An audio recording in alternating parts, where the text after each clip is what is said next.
It's finally time to put away the hammers and saws at the new Sovereign Bank Arena and trade them in for sticks and skates. Tonight, professional hockey arrives in Trenton as the expansion Trenton Titans make their hometown debut against the Johnstown Chiefs. It's ECHL hockey next on CN8.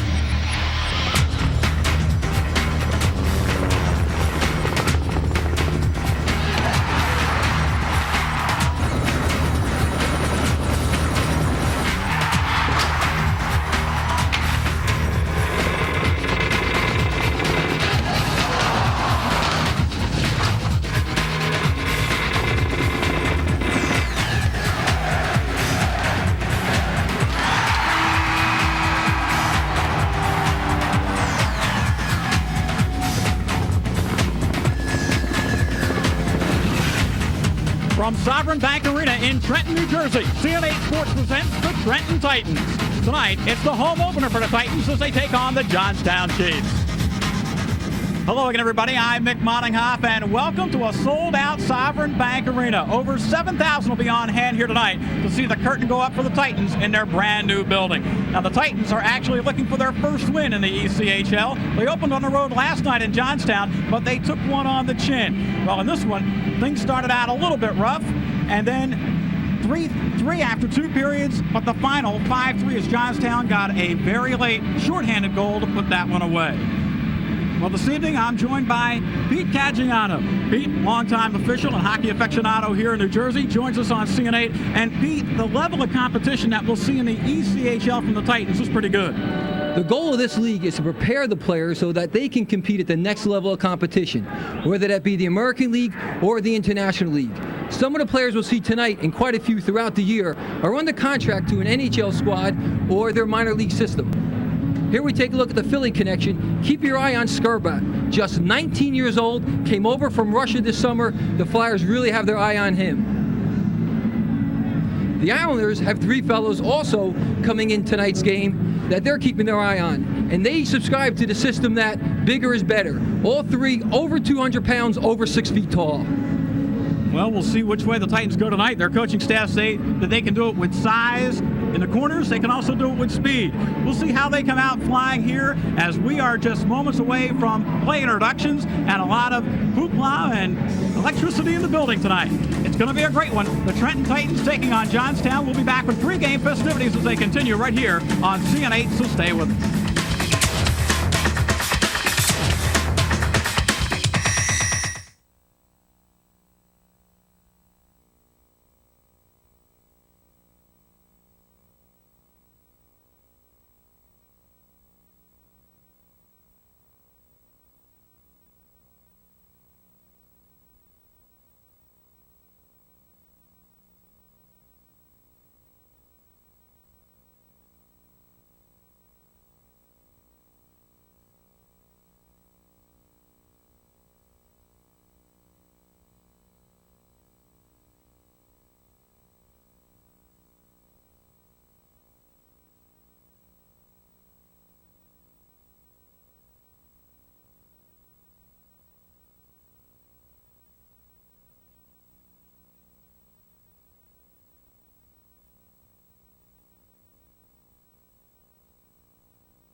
Opening night of the Trenton Titans is brought to you by St. Francis Medical Center.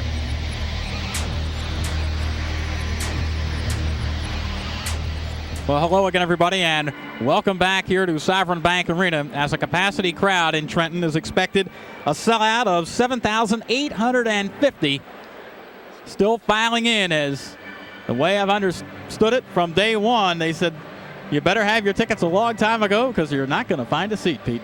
Well, not only are they sold out for tonight, I understand there's less than 1,000 tickets remaining for tomorrow night's game. That's when they'll take on Richmond, but they have to get on the right track to the Titans, and that's why the coaching staff decided to open pretty much on the road when the schedule major put things out. They said, let's go to Johnstown. We have a brand new expansion franchise. Let's let them get their legs under them and then bring them into a sold-out building in night number 2. And also get some of the butterflies out of their system. Most of these players are somewhere between the age of 20 and 24 years old. This is a big night for them.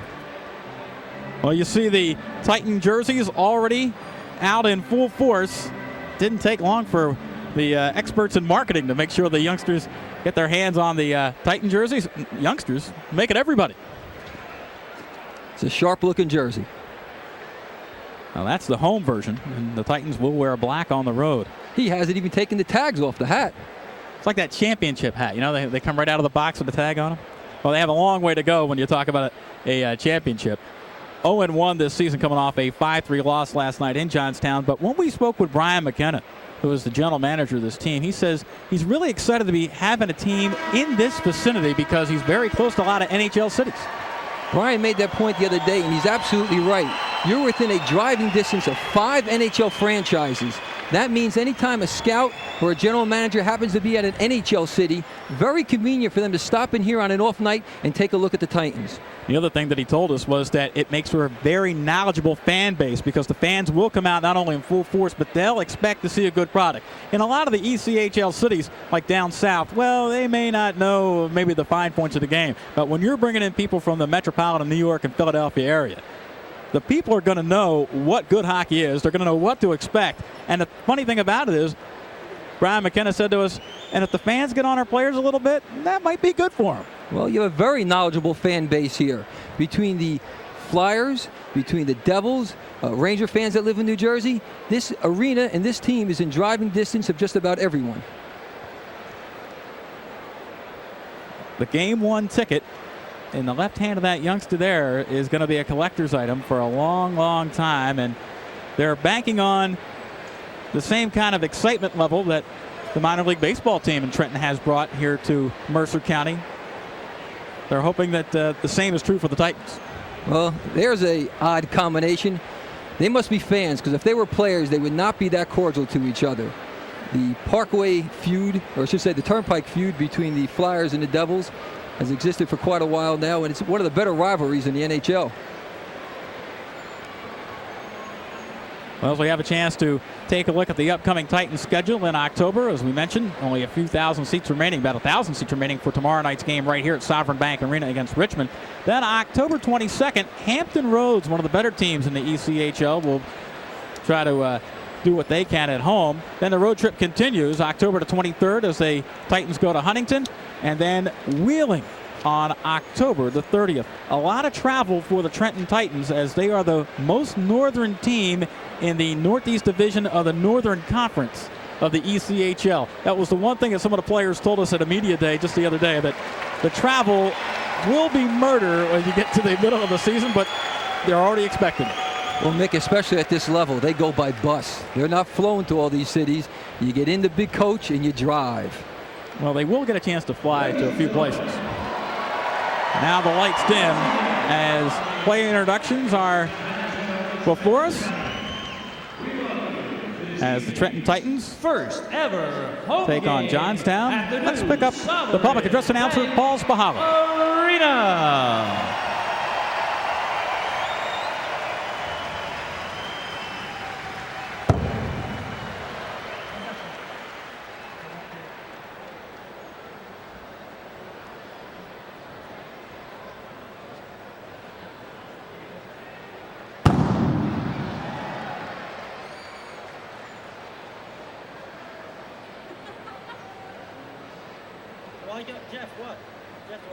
A little pyrotechnic action going on here as we understand that there will be fireworks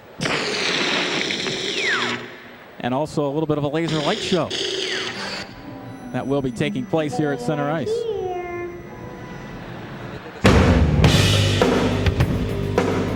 Mando in the far corner of the wall for Weichsel Bomber power point. Capoletti, there it is, folks. History has been made. The first Titans goal in franchise history. Wham, bam, boom, we're tied at 1. In the neutral zone, Kelsey ahead for Mando. Mando has a step streaking down the far side center when they score. Chris Masters right there on the doorstep, and he deflected it by Duchesne. The first lead of the year for the Titans. Wham, bam, boom, it's 3-2. Now McFarland up the far wall.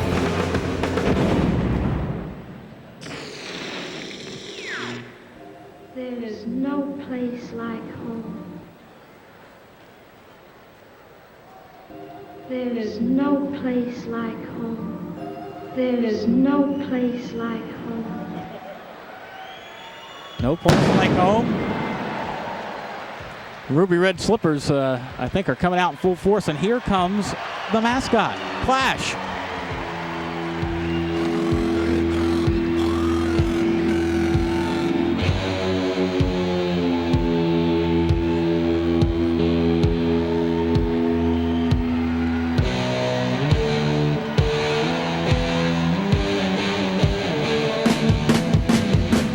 Heavy metal music in the background.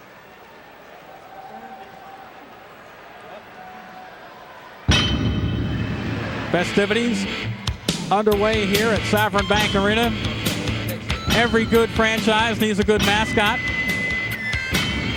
We saw Clash depicted in our open as a kind of a futuristic burly character. I can't make out whether it's a helmet on his head or some kind of apparatus to protect himself.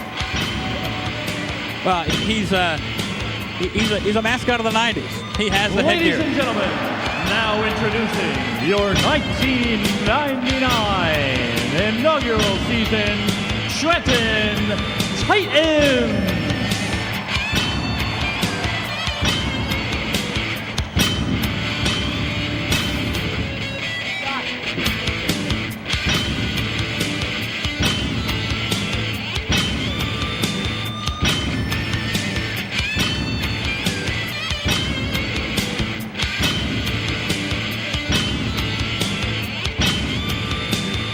Number 2, Ian McFarland.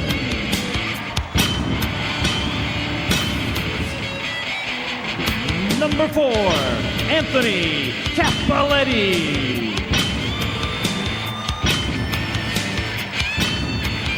Number 5, Sergey Skrobot. Number 8, Cale McLean. Number 9, Chris Masters. Number 10, Jeff Mercer. Number 11, Scott Kelsey. Number 17, Martin Shervin. Number 13, Mike Hall. Number 15, Chris Field. Number 16, Mark Murphy.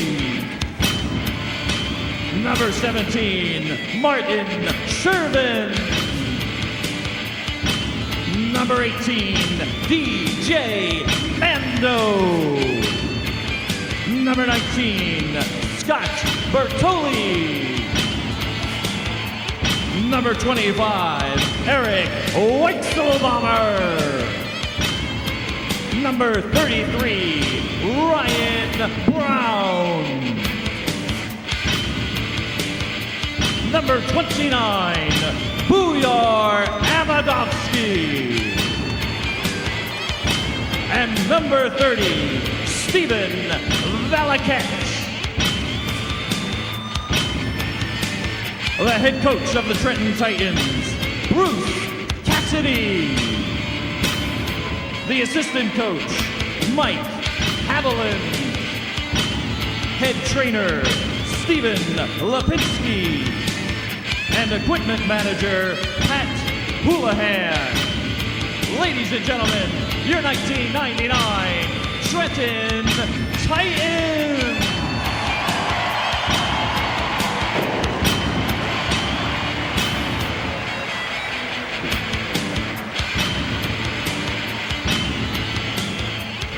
The 99-2000 edition of the Trenton Titans Ladies and gentlemen, let's welcome this evening's opponent. will take on the Johnstown Chiefs in their home opener here at Sovereign Bank Arena tonight. And just as the lights come back up, I'd say the building is about 96% full. And here come the Johnstown Chiefs, who won last night's game by a score of 5-3. Their front line, very explosive last night. Andrew Dale, Joel Irving, and Carl Fleury combining on a couple of goals in that 5-3 victory.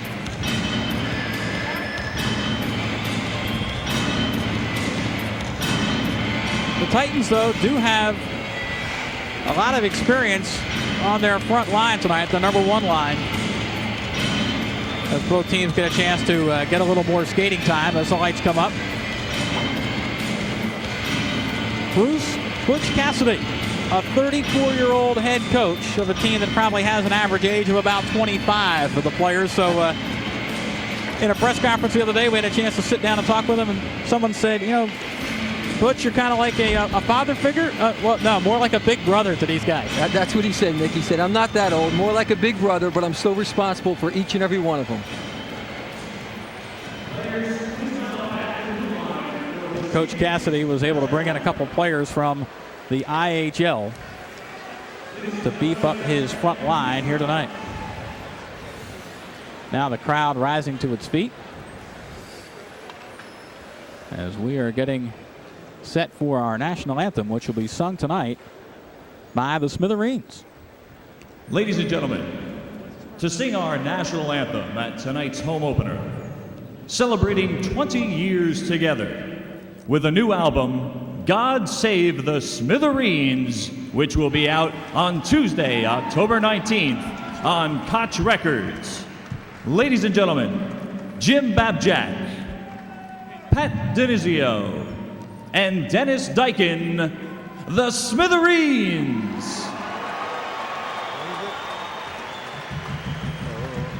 Oh, say, can you see by the dawn's early light what so proudly we hailed at the twilight's last gleaming, whose broad stripes and bright stars through the perilous fight o'er the ramparts we watched were so gallantly streaming, and the rockets' red glare, the bombs bursting in it, gave proof through the night that our flag was still there. Oh, say does that star-spangled banner yet wave o'er the land of the free and the home of the brave? The Smithereens with our national anthem, with the bombs bursting in air during the song, and that really has to make it tough to sing. That's a hard enough song to sing just straight, let alone with bombs going off.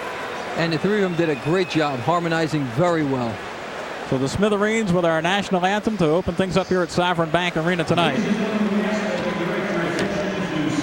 As the final skate takes place, Johnstown head coach is Scott Allen in his second full year. Played on 2 ECL championship winners in his playing days. Played about 11 years, all in the minors. He's got that bad boy look going a little bit with the goatee. Well, now it's time for our starting goaltenders, brought to you by the St. Lawrence Rehabilitation Center. And in goal tonight, Pavel Mestak, who had 2 shutouts last season, with a 3.68 goals against average. Pavel getting his first start tonight, first one of the season. He's looking forward to it. Last night, it was the Shanes in goal for the Chiefs. And in net tonight for the Titans, Bujar Amadovsky faced, about 35 shots last night. Amadovsky's a good one, just 5 feet 9 inches tall, but plays like about 6'4". St. Lawrence Rehabilitation Center, official helmets sponsor of the Trenton Titans, brings you the goaltenders. And now at center ice, Mayor Doug Palmer in the center will come out with the owner of the Trenton Titans all the way to the right, Jeff Berman, as they'll drop the ceremonial first bet.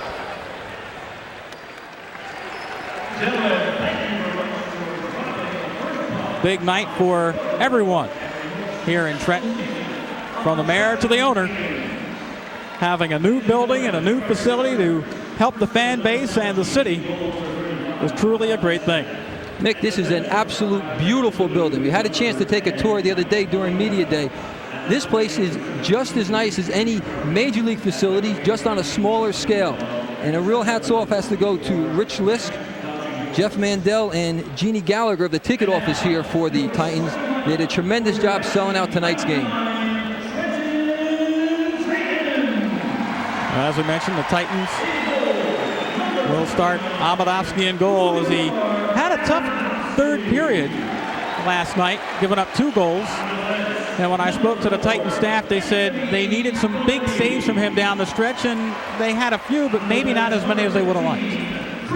Amadafi's a type of goaltender. When I spoke to him the other day, he said he tries to make the saves with his head. By that I mean not relying on his extremities, not relying on his agility, but rather on his head to cut down the angles and to block the shots before they even get close to the net. See the scratches tonight. Adam Borzecki has a leg injury. He's on the injured reserve. Matt Hogan does not just tonight, and neither does Jed Whitchurch for the Titans. Saw Jed downstairs before the game, and I said, Jed, how come you're not dressed? And he said, healthy scratch. He wasn't happy about it, but that's what happens. You carry 20 guys on the roster, you can only dress 18 per game. It keeps the players hungry. There's Buyar Abadovsky. Was assigned here by the Phantoms, his 4th season as a professional, but yet he's still only 22 years old.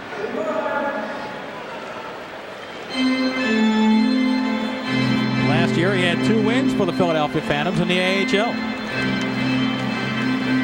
Well, we are set for the opening faceoff. Chris Masters, number 9, will take the draw for the Titans. And he lines up at center ice, and Johnstown will control the opening draw. Abadovsky just sends it up along the corner boards, and the puck frozen right away. We'll have a face-off to the near side of Abadovsky. Have to take a look and see how the players come out, especially on opening nights. There's a lot of standing around, a lot of waiting. Sometimes that knocks the adrenaline down a little bit. It'll take the first hit, the first impact to get you back into the game. This will be Mindell on the draw against Masters. Titans trying to control in the near corner. Capoletti trying to dig it free. Now Masters gains control and tries to come out. So far, Johnstown's been able to bottle him up. Here is Chris Feil, Chicago Blackhawk product, gets it ahead to Portelli, who dumps it in behind the net. Brent Dodgenhouse plays through the center, but it comes back the other way, and Dodgenhouse will have to give chase in his own zone. Just winds it around the boards. All the way back to center, where McFarland will control it. Now here comes Mike Hall as the top line is out, and they complete the line change as they dump it in on net. McFarland keeps it in, cross ice pass, the play is onside. Here is McLean, who comes across, takes it deep in a corner, and now Hall tries to center. Being checked from behind. Hall just winds it around to the left wing. Picked up by Brent Villadu. He tries to clear the zone, but it doesn't come out. Villadu tries to touch up. No whistle yet. And now it's offside, delay. No, what happened is it's played with the high stick. The puck was struck above the height of 4 feet by a Chief. And that's why Villadu knew as soon as he touched it, the whistle was going to blow. So he was holding up.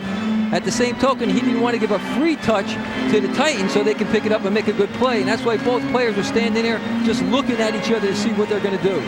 Villadu, big boy, 6'4", 230 pounds.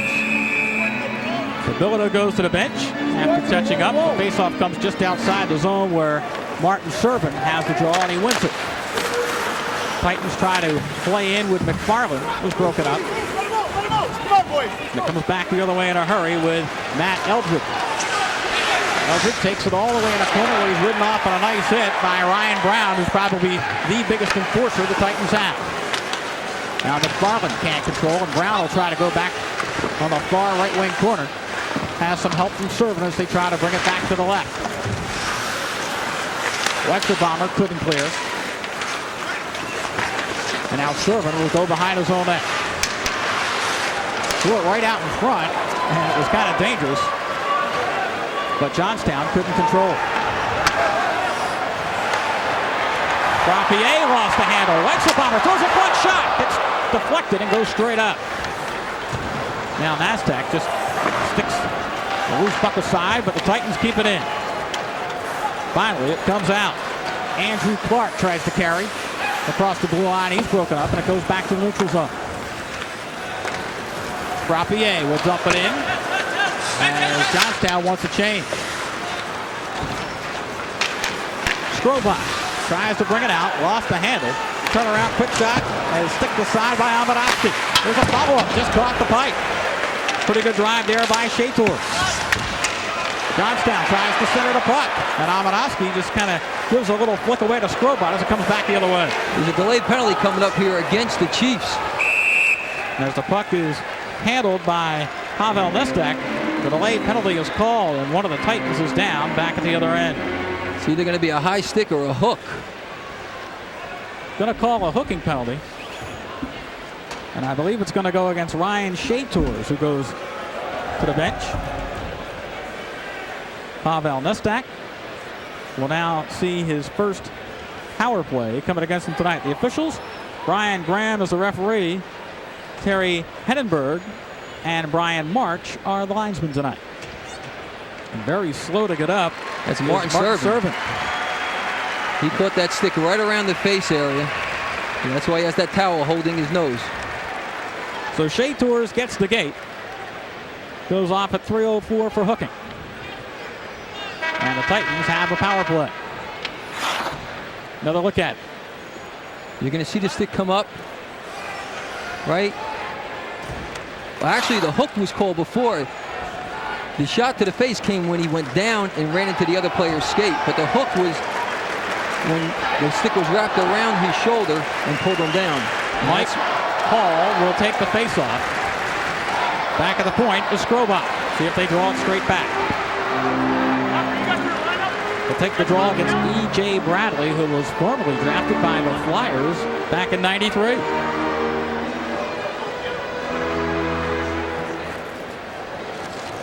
And a slight delay. Our referee's at the scorer's table.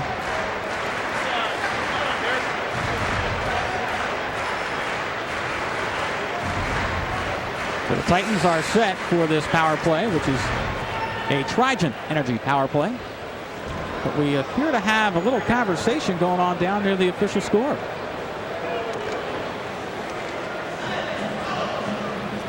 Looks like something's not quite right in the lineup. Yeah, they were looking at the piece of paper, they were looking at the lineup, and the lineup has to match exact from what you put in the beginning of the game to the players you have on the ice. Well, finally, I think they have things straightened out. As Shatours is off for hooking. Now we're set to go. Mike Hall takes the draw against E.J. Bradley for Johnstown. This will be a power play. 6:56 to go and a scoreless first period. On the draw. Controlled by the Titans. It comes back to Skrobot at the point. Tries to roll it ahead to Hall. Now Murphy. To Hall, but Hall looks back to the point. Skrobot closing, takes the shot, and the save is made by Pavel Nestak, and he holds on. Good work by the Titans using the perimeter, trying to get the shot from the point. That time Skrobot didn't have a lot of time. Let a wrist shot go. Easy save for Nestak. Not a lot of traffic in front. You want to see that on the power play. And that's exactly why you shoot the puck hard and low, so you get a deflection. Once again, this is Mike Hall on the draw. Lost it to Bradley. The Chiefs Luce will try to clear. Capoletti can't control as it comes all the way 200 feet the other way. And Skrobot will bring it out. Sergei Skrobot, Russian defenseman, gives up for Capoletti, who just winds it around the boards. Hall gives chase, leaves it there. Play on in the near circle, down behind the net. Murphy from the goal line out front. The Capoletti crosses to Skrobot, trying to size it up against the defense. Skrobot straight away, shot, save, the rebound came loose as Nasdaq couldn't control, and now Johnstown will clear the zone. 1:02 left in the power play. That's the shot they wanted. Sergei Skrobot in the slot, about 50 feet out, taking the one-timer. Good save again by Nasdaq. Here comes Hall, broken up as he gets to the blue line, fighting to keep it in with Murphy, and he does. Now Murphy comes to the circle. They throw it back to the point. The drive, and a nice glove save by Nasdaq off the stick of Ian McFarland. McFarland let a bullet go. It was a rising shot. Nasdaq had to jump and almost trap it with his arms against his chest to hold on. Well, so far in his power play, 3 pretty good shots by the Titans. And another look at the shot from the point by McFarland. Left-handed shot. There you see it sail right between a few chief players. Nasdaq using the right arm and the right side of his chest to make the save. Mindell will take the draw for Johnstown, but he lost it, and it comes back to McFarland.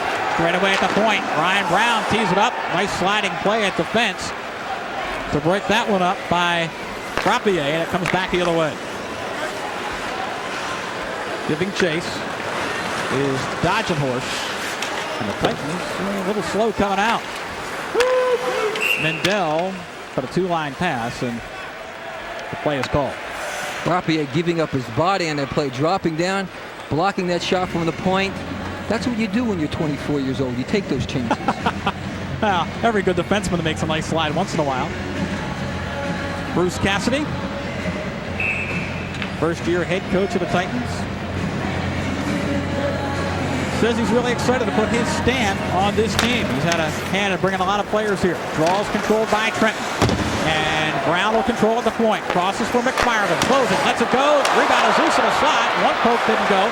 Turnaround. Shot just goes wide. And Nasdaq got a piece of it.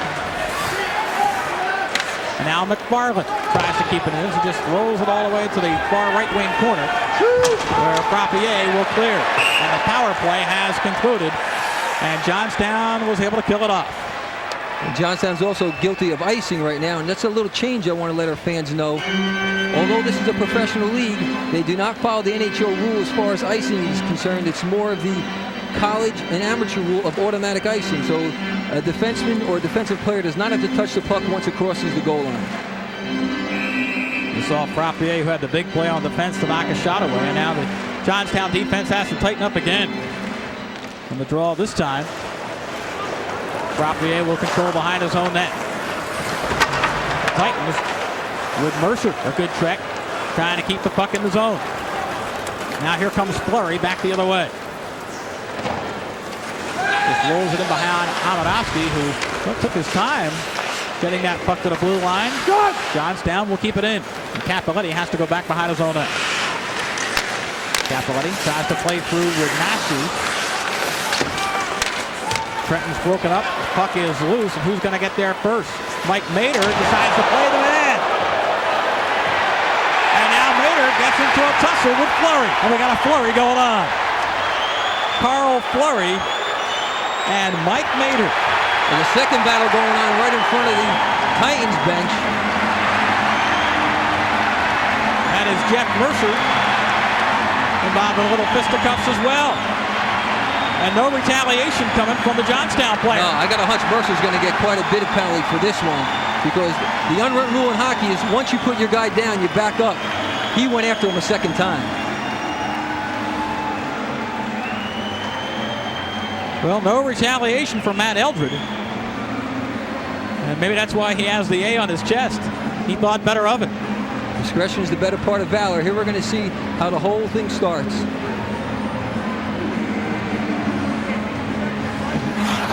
Well, like you said, Mader was playing a man. Now here's a play where both players initiated the contact. One went down, Mader went down. He throws the first punch right there. Now Fleury from behind continues the argument. Well, Fleury might have had a little bit of a cross-check on Mater, and that's kind of what precipitated the whole thing, coming from behind. Watch, it's not the hit that really causes the problem. Watch Fleury from behind with a little two-hander to the back right there. But the first punch right there is by Mater, no doubt about it. Then Fleury retaliates. So those are the two initial combatants, and then we'll get a few more to sit in the sin bin. Well, time to sort this all out as Sean Frappier will discuss things with our referee tonight. There is 5 minutes up on the board for Jeff Mercer of the Titans. Right now, that's the only penalty time that's up there.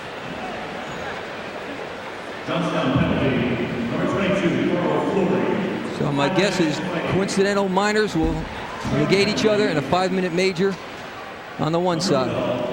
Well, they did give Frappier, or rather Fleury, a penalty. Number 10, Jeff Mercer. Mercer will come to the box.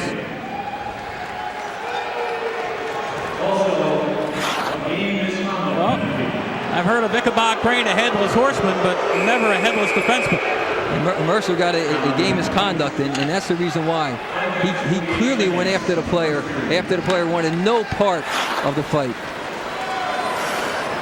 So a 5-minute fighting penalty, coincidental minor. So the teams still play 5 aside here as we have 14 minutes to play in this first period of a scoreless game with Johnstown and Trenton.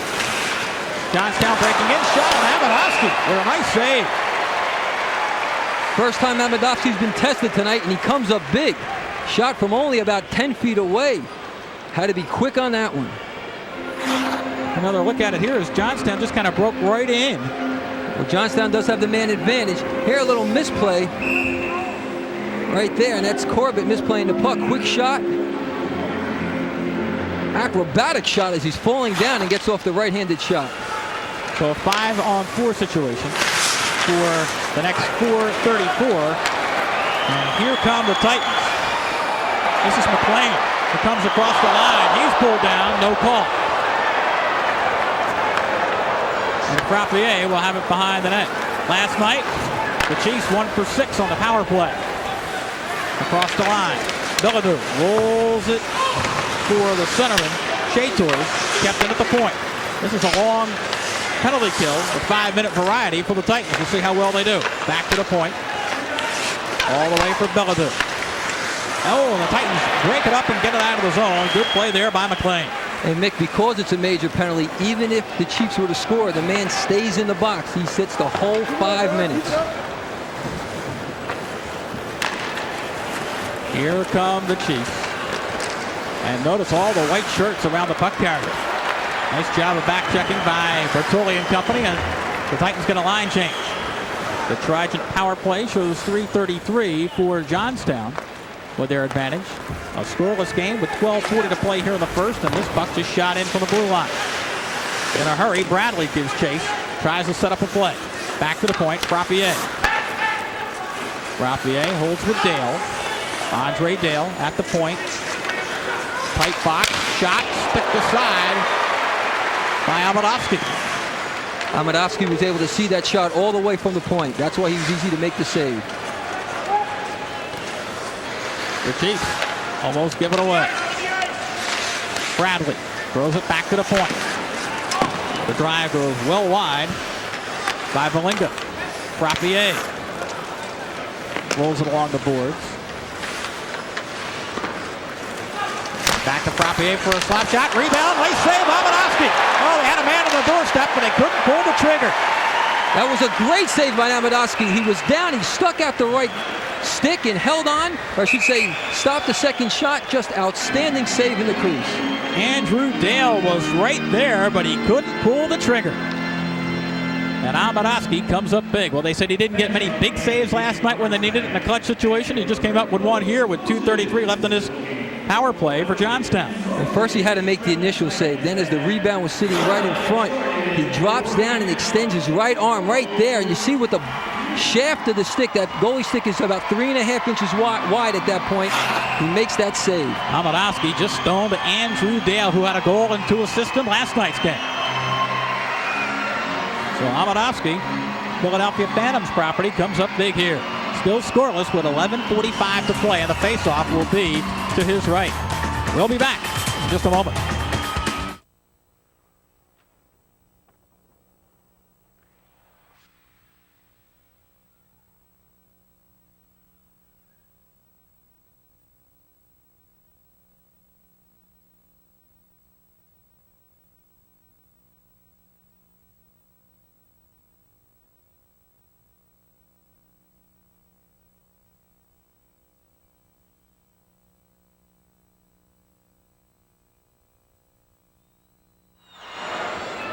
Welcome back to Sovereign Bank Arena. We have 11 minutes and 45 seconds to play in this first period. We're scoreless with the Trenton Titans and the Johnstown Chiefs.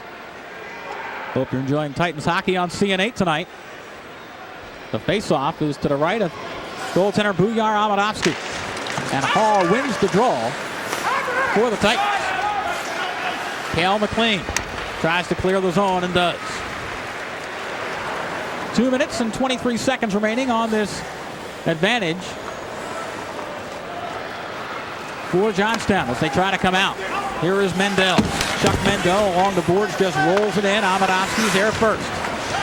McLean has a break with Mike Hall. Hall comes back one-on-one to the top of the slot, holds, still holding, throws it in front. It's tipped, and a sprawling save made by Pavel Mestak. Great chance being short-handed.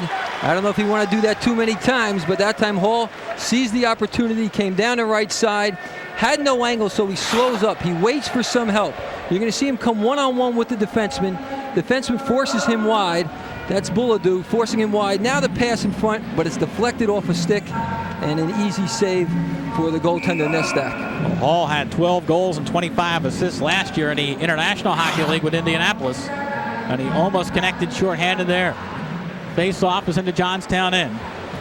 You see the shots. The Titans up by 1-7-6. It's still even at 0 on the scoreboard. McFarland works with Ryan Brown as the blue line defenders as they'll just dump it in. Johnstown looks to start out. Valinga tries to carry to center ice. It's tipped up and out of the ring. Mick, just 1:40 left here on the major penalty. And I have to say, the Titans have done an excellent job. Only 2 real good scoring opportunities by the Chiefs, and both times the goaltender, Amadovsky, stoned them. Well, Coach Bruce Cassidy said defense was the bugaboo of this team, but it's not showing here on this penalty kill. Johnstown controls on the neutral zone. Shutout goes cross ice. Brown tried to slash at it, couldn't knock it out of the zone.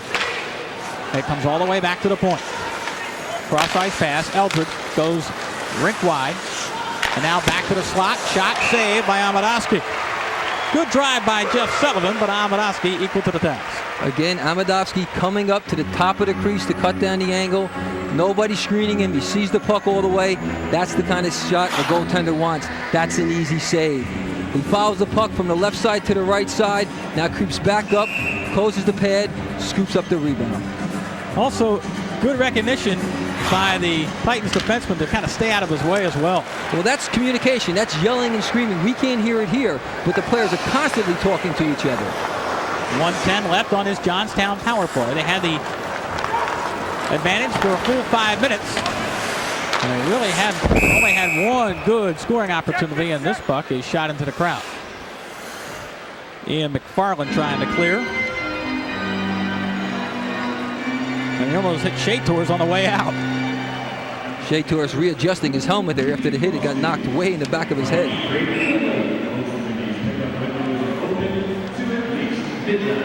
No score with 10:13 to go here. We played almost halfway point of our first period of play here at the Sovereign Bank Arena. And Bradley's just been thrown out of the faceoff circle. A little too aggressive in there. Frappier lost the draw. Brown will go back behind his own net to pick it up. Ryan Brown, the big defenseman, tries to clear and does. Mestak will leave it for the defense. Matt Eldred takes it behind the net. Inside a minute on this power play for Johnstown. Shutout gives up.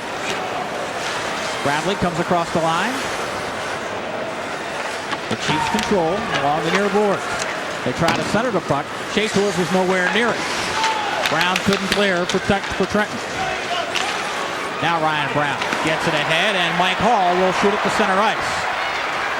And there's 20 seconds left on a penalty. Well, a little risky play by Nestak, but it come way out and then decided to almost cover up. Well, he couldn't cover up. He's outside his goaltender privileged area. If he covers up out there, he's like any other player. It would be a minor penalty. Frappier and Clark at center ice, and the crowd gives the Titans a good hand as the penalty is over. They fought off 5 minutes. Almost a trip there. We're going to get a call. Yes, we will. And the Titans will go back on the penalty kill. And that's a dangerous trip because that's not done by the stick. That's a leg trip. There was a situation where he stuck his right leg out. Weitzelbaumer missing the player with the body, has no alternative but the stick. Watch him stick the left leg right there. Skate-to-skate contact, knee-to-knee contact. That's dangerous. That's how players get hurt. Not much protection on the knee, just like in any other sport. And Irving, who's a pretty good goal scorer, shows no ill effect. I spoke to Irving downstairs before the game in the locker room area. He's a big boy. He's about 6'5", nice kid. Speaks with that Canadian accent, eh? Johnstown had 4 shots on their last power play opportunity. And here comes Frappier to center ice. And there's the whistle. They'll come back outside of the zone. Titans have to be careful of a letdown here. They did a tremendous job killing off a 5-minute major. Now they're hit with another 2-minute minor right on top of it. They have to keep the intensity, keep icing the puck.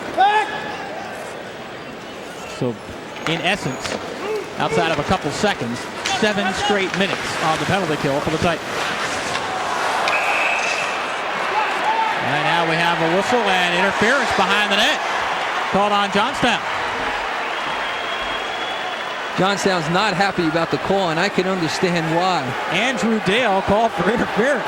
But he was actually a little pushed, a little guided into Amadovsky. Amadovsky being the goaltender / Academy Award actor, when he got the bump, went right down. Here we're going to take a look at it. Watch. See who puts him in there? It's a Titan player that puts him into Amadovsky. I think the Titans got the benefit of the doubt right there. Now, just because a goaltender's out of his net does not mean he's fair game. There's a protected area. He cannot be checked, whether he has the puck or doesn't have the puck. And that is an area where he cannot be checked. However, Dale did hit him, and he'll sit 2 minutes before it. Which means the Titans will have about a 15-second power play when that first penalty expires. But what it also does is it opens up the ice. Now we're skating 4-on-4. And Masters will go back in his own zone behind the net to start things out for the Titans. Gave it away. Right in front, Amadovsky saves one, and the Titans better shore up that puck in front of their own net. Now here comes Scott Bertoli. Bertoli across the line, holds it a point, leaves it back at the point, and Kelsey's drive is redirected. And Johnstown will just roll the puck back to the neutral zone. The Titans will go back for it. Kelsey goes back for it. Interesting story about Kelsey. Didn't play last year. Was a mortgage broker. He made the Titans team. He's back playing hockey. Behind the net.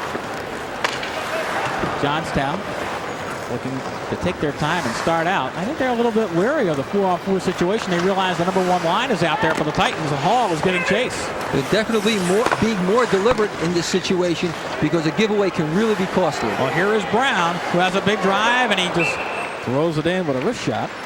And an easy save for Nestak. Pavel Nestak, with 2 shutouts last year, has stood tall in this first period, as has his counterpart, Bujar Amadovsky, who scoreless. Nestak really hasn't been tested all that much today. 1 or 2 tough shots, he's come up big. Many times the shots have come, as you saw right there, floating shots, 40, 50 feet out, easy saves. You saw Ryan Brown back at the point, waiting for the drive, and here it comes, just sailed wide. And the Titans did a nice job of putting Masters in the slot to try to get in the goaltender's way. Here is Mike Hall. Hall leaves it to the blue line. McLean comes across the line, shot. Nice blocker save by Pavel Nestak. That was a goal scorer shot. Right-handed shot coming in the left wing. Lets it go high to the stick side on a quick snapshot using the defenseman as a screen. And they just missed McFarland in front, and Hall takes the puck away. It's onside. shot. Well, fans got a little rambunctious, but it hit the side of the net. And now the Trident Energy power play is on for the Titans as they have a power play advantage for about 15 seconds. See if they can make a little hay. Here comes McFarland. Gets the puck to Ryan Brown. He pumps it in. They'll play dump and chase. Well, just like that, it's over. And the teams are 5 aside for about the first time in 7 minutes. Johnstown trying to break out.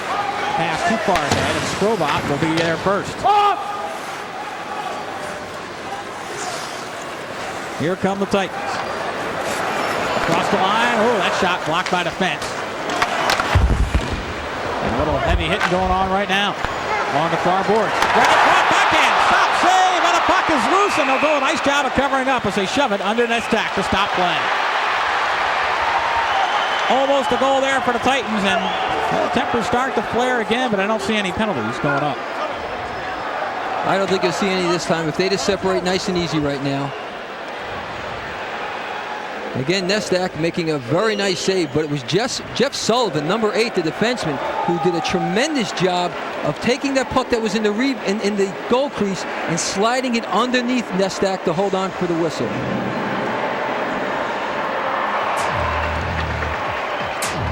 Well, that was our New Jersey Department of Health and Senior Services save of the game by Nestak as the puck was right there, and they were able to shove it under his pads to cover up. Nestak makes the first save, which is beautiful, but watch right there. Sullivan just guides the puck under Nestak for the whistle. And it looks like we are going to get penalties. Well, Sullivan's in the box, as is Mando. They haven't put anything up on the board yet. Oh, yes, they do now on the Chiefs side. So it's probably going to be 4 minutes on one side, 2 on the other. So now the Titans will get a power play.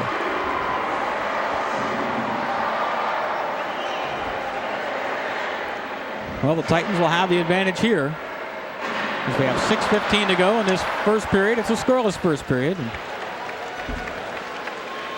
another look. Had a little slap shot on that scoreboard. The Hanson brothers. Yeah, the Chiefs were in that movie, no doubt about that. I got roughed up by the Hanson brothers once, doing an interview with them. But you see the penalties there.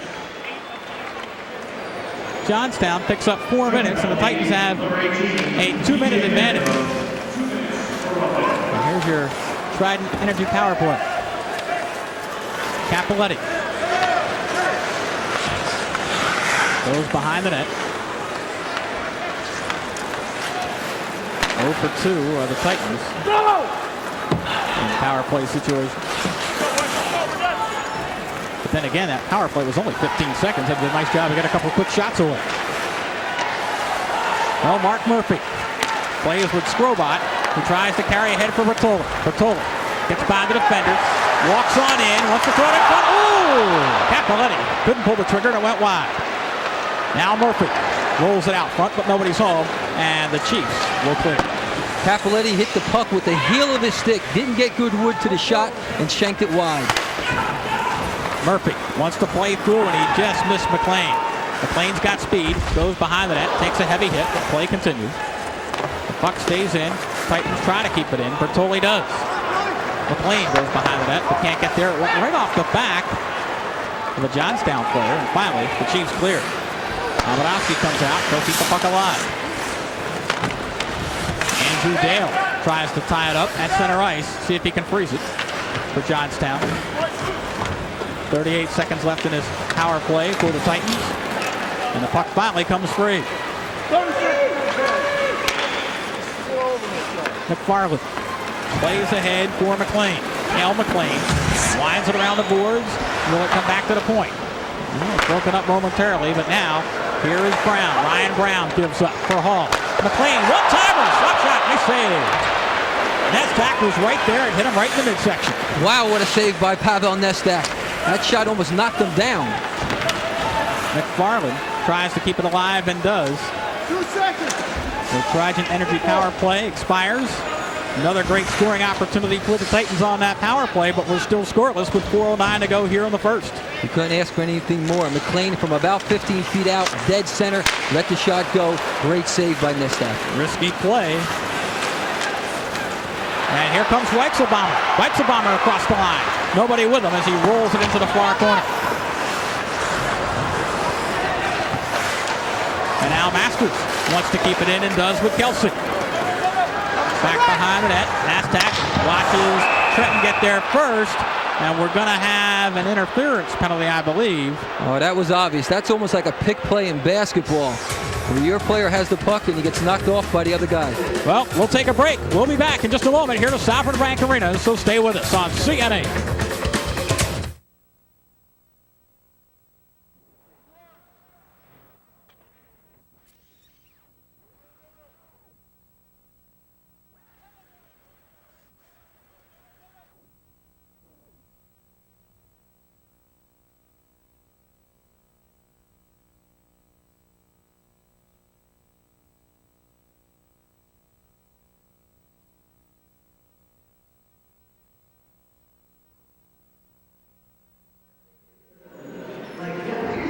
Welcome back here to Sovereign Bank Arena.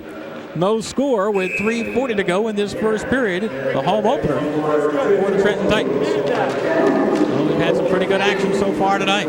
Both goaltenders standing tall. Johnstown will control at center ice. Frappier will dump it in.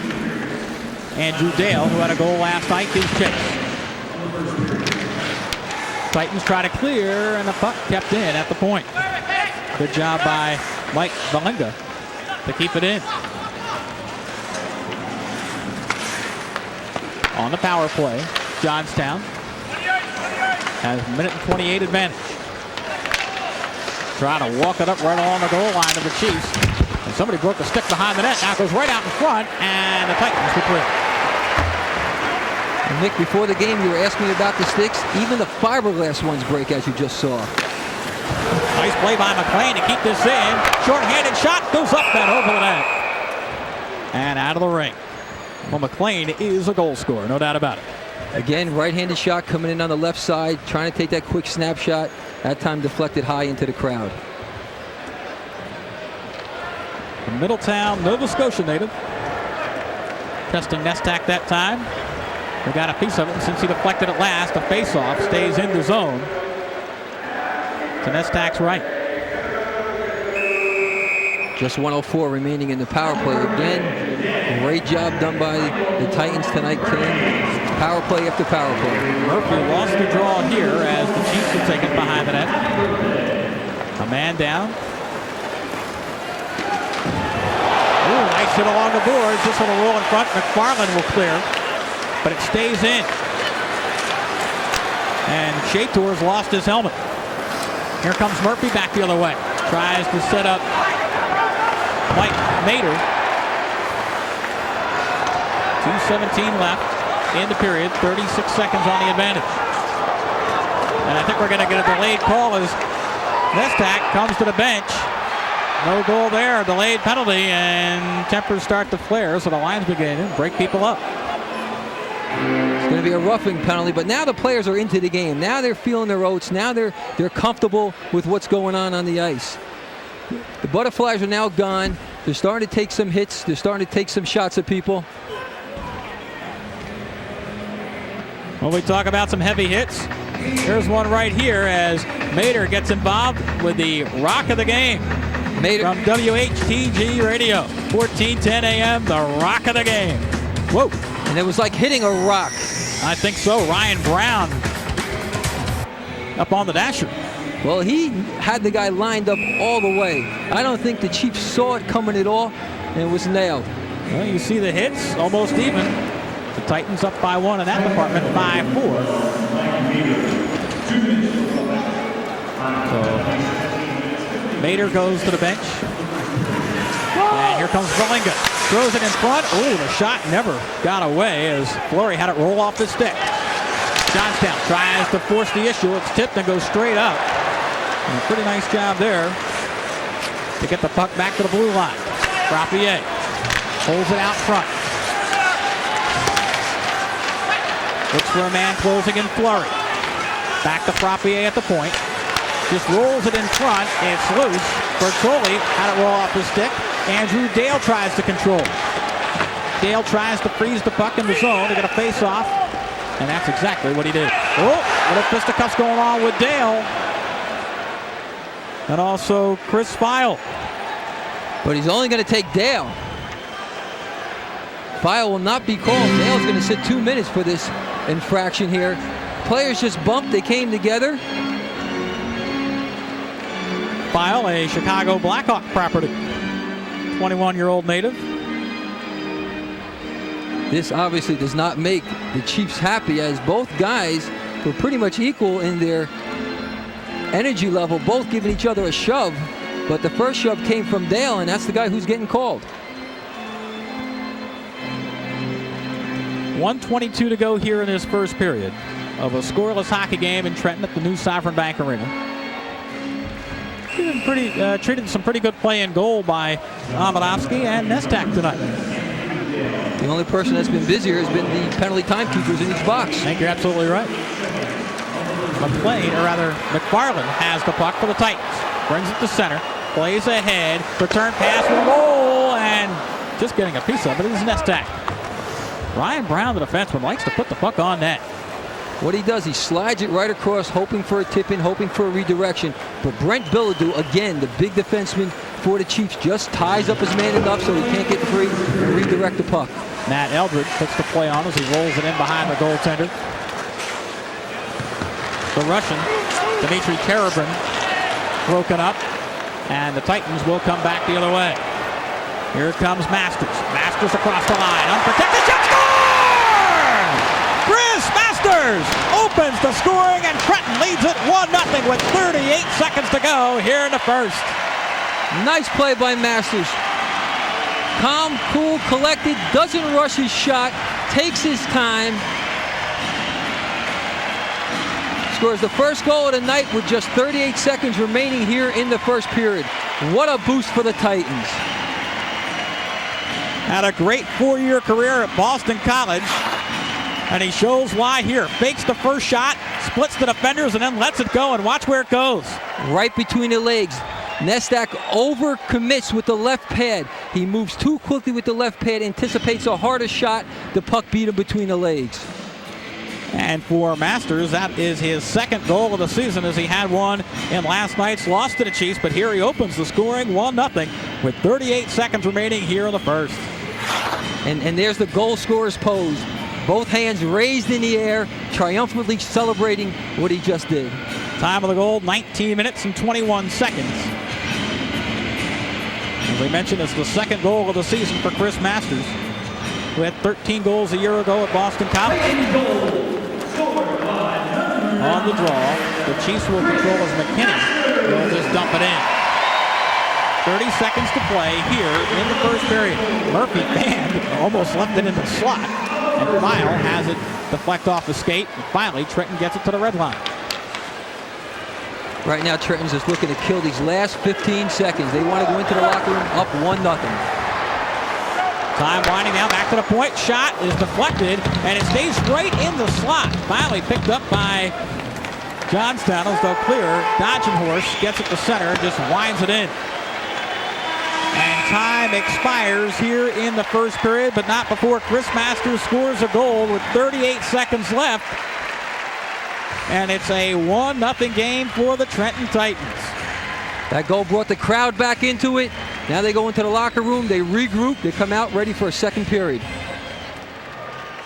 Titans lead it 1-0 as we have played the first 20 minutes here in this East Coast Hockey League game at the new Sovereign Bank Arena in front of 7,000 fans in attendance tonight. Good first period. Great penalty killing by the Titans in the first. Well, that was the key, because they were down for a 5-minute stretch and then immediately after another 2-minute stretch, so almost 7 straight minutes, and they did a great job. Chiefs had about 7 good minutes of power play opportunity, and the Titans were able to fend them off. And if we take a look at the shots on goal, 2-1, 12 for the Titans, only 6 for the Chiefs. So great job by the Trenton defense. as they lead it by a score of 1-0 here at the end of the first period. Hope you're enjoying our hockey action tonight on CN8. Let's go down to Ken Adelberger. Ken. Thanks very much, Mick. With Johnstown head coach Scott Allen. Scott, obviously not real happy. 38 seconds to go in the period. You give up a goal. Well, not only that, but our power plays really struggled. We haven't had a whole lot of time to work on it. Guys aren't working very hard on the PP, and we're not getting a whole lot accomplished. But like you said, to give up a goal with 38 seconds left, I mean, at the very least, you want to come into the period tied 0-0 and build from there. You guys trying to skate it in on them? Are you trying to dump it in? What kind of team are you guys? Well, a combination of both, but right now they're doing a pretty good job balling us up. The penalty kill, we're going to have to make some adjustments this period, and hopefully it can work out better for the second and third. Scott, thanks very much. Let's go back upstairs, Mick.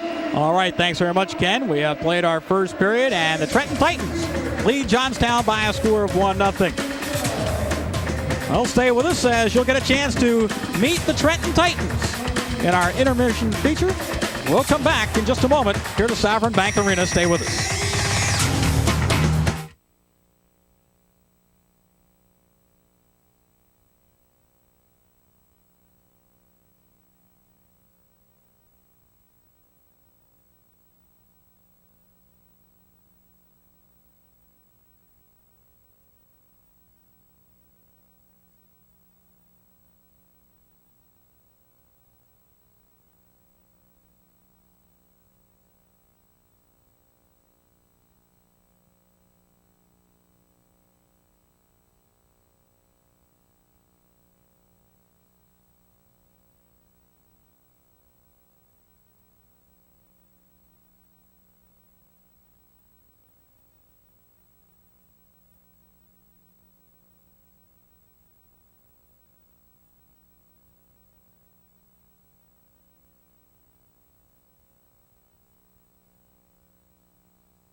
Welcome back to Sovereign Bank Arena, and as our intermission feature is brought to you by Powerade, the official sports drink of the Trenton Titans.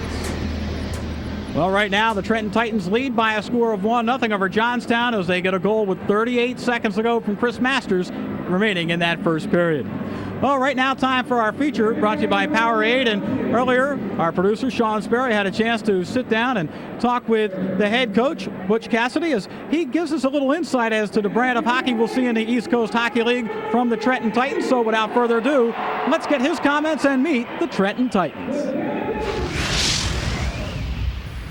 Hi, I'm Bruce Cassidy, head coach of the expansion Trenton Titans of the East Coast Hockey League, and I'd like to give you an opportunity to get to know some of our brand new players in a brand new Sovereign Bank Arena.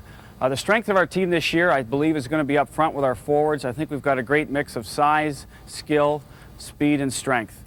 Guys like Mike Hall, Cale McLean, we expect to get a lot of scoring from them. They're good skill guys with good speed. Mark Murphy will round out that line on the left wing, a rookie out of RPI who is a combination of all three. Scott Bertoli, Chris Masters, DJ Mando will form a line.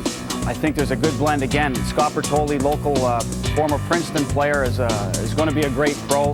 He's got good size, he's got great vision on the ice, and he can skate. Chris Masters, solid two-way player. DJ Mando, third year professional player in a two-way contract from Lowell, 6'3", about 235 pounds, should give us plenty of strength along the wall, and has also got great hands, so we expect some goal scoring from him also. Third unit right now, Martin Servant from the Philadelphia Flyers, Eric Weichselbaumer, local Long Island boy, and Mike Mader, who's on contract with the New York Islanders, assigned here. Again, all three guys over 6'2". Eric Weichselbaumer, great release, probably one of the best shots in the league. Martin Servant, a European player, so obviously brings a lot of skill and a great skater. Mike Mader, combination of all three. strength, speed, and some ability to score goals. So that line, probably would be one of the biggest lines in the East Coast Hockey League. On defense this year for the Titans, we have second-year player Ian McFarland. We expect him to elevate his game after a solid rookie year down south. Ryan Brown, big defenseman, 6'4", 230 pounds, played in Chesapeake last year. We picked him up in a trade last week. We expect a lot of leadership from him. He's a great skater. He's physical. He's got a cannon of a shot, so he should be the kingpin on defense for us this year. Anthony Capoletti out of UMass Lowell, a first-year player, great vision. He just needs to work on his skating, but he's going to be a solid player in the East Coast League because he's got great hands and, again, sees the ice very well. Sergei Skrobot, young Philadelphia Flyer contract, has been assigned here. Young Russian defenseman. Big guy, 6'3", needs to learn the game in his own end a little more, but great vision, moves the puck very well, should be excellent on the power play. Scott Kelsey, local, great story. Scott's a guy that hadn't played last year, come in, earned a spot with the team, does a little bit of everything. He's a great team guy, he's physical, moves the puck well. Chris Feil, recently assigned from the Chicago Blackhawks. We don't know a lot about Chris, but he's a first-year player that had a great junior season last year. Obviously, the Blackhawks signed him, expect big things out of him down the road. We're going to work hard with him to get him where he needs to be. Our goaltending this year, probably the most important part of any hockey club. We have Bujar Amadovsky, second-year pro, signed by the Philadelphia Phantoms. Assigned here to get more work. Obviously, they have solid goaltending up in Philadelphia. He's a guy that wants to play well down here and try to make it to the next level. He was an East Coast Hockey League All-Star last year in Louisiana. We picked him up in a trade after the Phantoms had signed him. We expect big things out of him. He's about 5'9", very solid in terms of stand-up goalie, great glove hand. The question for him, obviously, is durability when you're a 5'9" goaltender. We expect him to play a lot and do just fine down here. Well, that's an overview of the players for the upcoming season for the Trenton Titans. Again, the strength of our team should be up front and in the nets.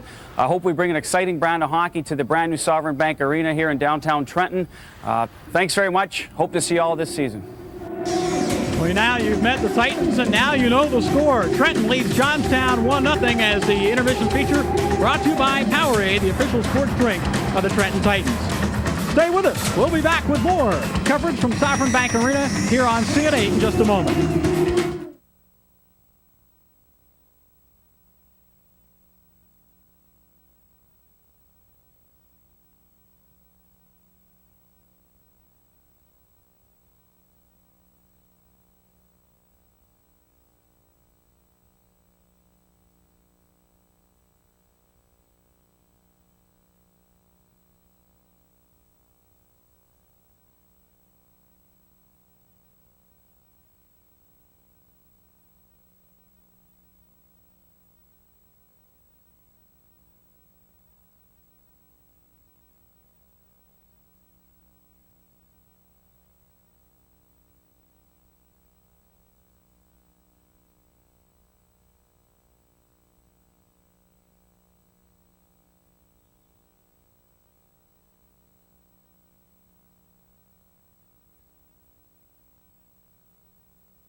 Welcome back to Sovereign Bank Arena. Trenton leading Johnstown by a score of 1-0 as we are in between periods here after the first 20 minutes of play. Now it's time to take a look around the ECHL. Scoreboard brought to you by the Trenton Orthopedic Group. No score in the first with Greensboro and Charlotte. 1-1 right now, Dayton and Huntington at the first intermission. Hampton Roads and Roanoke in the first period are scoreless, and Jacksonville right now at the first intermission leading Jackson by a score of 3-1. PD and South Carolina in the first are tied at 1. Richmond, one better than Wheeling in the first, and a little bit later on, Peoria takes on Arkansas. And around the ECHL, brought to you by the Trenton Orthopedic Group, the official orthopedic team, physicians of the Trenton Titans, and your family has all the family answers for your orthopedic solution. We'll be back with more here from Sovereign Bank Arena, so stay with us on CN8.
Welcome back here. We're in our first intermission as Trenton leads Johnstown by a score of 1-0 in a very spirited first period. Opening night here at Sovereign Bank Arena. And Pete, great penalty kills also in that first period by Trenton. Trenton did a great job. As we mentioned earlier, first 5 minutes, then 2 minutes, only 10 seconds after that, so almost 7 straight minutes.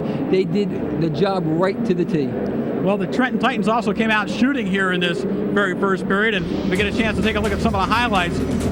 Pavel Nestak comes up very, very big several times in this first, but probably none bigger, as look at the shot right in the slot.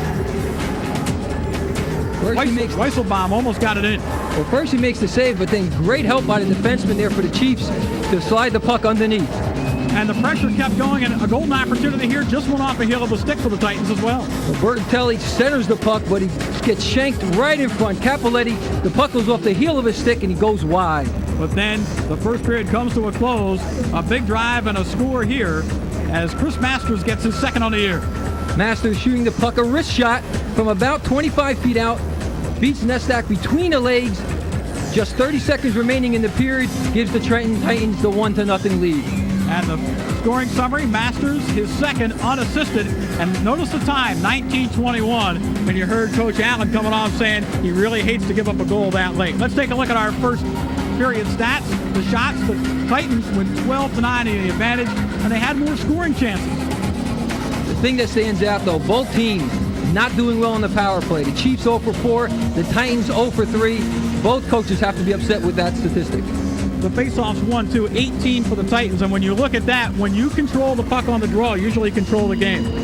Absolutely, Nick. Well, like we said, we'll be back with more in a moment here as the Titans lead it 1-0 at the Sovereign Bank Arena. Stay with us on CN8.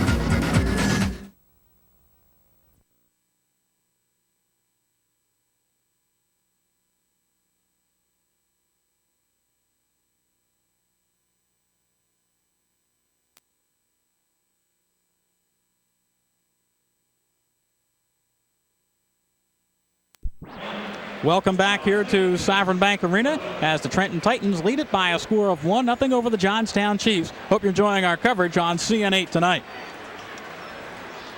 Well, a wild and woolly first period. It saw the Titans have to kill 7 good minutes of Johnstown power plays, and yet they were able to have a 1-0 lead at the end of the first 20 minutes. Well, the only shot that counts is the one that goes in, and the Titans had that shot. Well, now let's go downstairs to Ken Adelberger. Ken. Thanks very much, Mick. With Bruce Cassidy through one period of play, 1-0 lead. Love to get the late goal, I would imagine, and walk away with a 1-goal lead after one period. But man, hats off to your penalty killers out there. They kind of seem to ignite things. Do you agree? Yeah, I think sometimes that can be a momentum shifter. You know, I think we killed 9 or 10 minutes anyway, so got the guys going and brings the team together. Everyone, sort of takes the ball and runs with it. Everyone's part of the team, and we got it done. And we were fortunate enough to get a goal late. I think we had some great chances, and we're lucky enough to get one by them. And that was our goal, to come in with a lead. So we achieved it. Update on Servin, if there's anything you can tell us? Yeah, that's bad news. He got a stick above the eye, and he's got a pretty good gash there, and he's going to have to. He's heading to the hospital now, and he may need minor surgery. So, I mean, obviously, we're more worried about his eye and his career. You know, it's unfortunate, that there wasn't a major penalty called for the team, but we're more worried about him as an individual because you hate to see anything near the eyes. Bruce, thanks very much. Let's go back upstairs. Mick and Peter for second period action, guys. All right, cameraman Andy Rabel in the spirit of things with the Trenton Titan jersey on tonight. Yeah, even the crew getting on board with the Trenton Titans in 1999. Well, we mentioned that tonight, St. Francis Medical Center, a proud sponsor of the opening night here at Sovereign Bank Arena, and the Trenton Titans, as they have been bringing you opening night action all night long. And it's been a great opening night as well, as the Trenton Titans lead it by a score of 1-0. And here come the Johnstown Chiefs out of the locker room to a chorus of not so friendly welcomes. Well, what do you expect? This is the Titans home arena. I didn't want to say boos.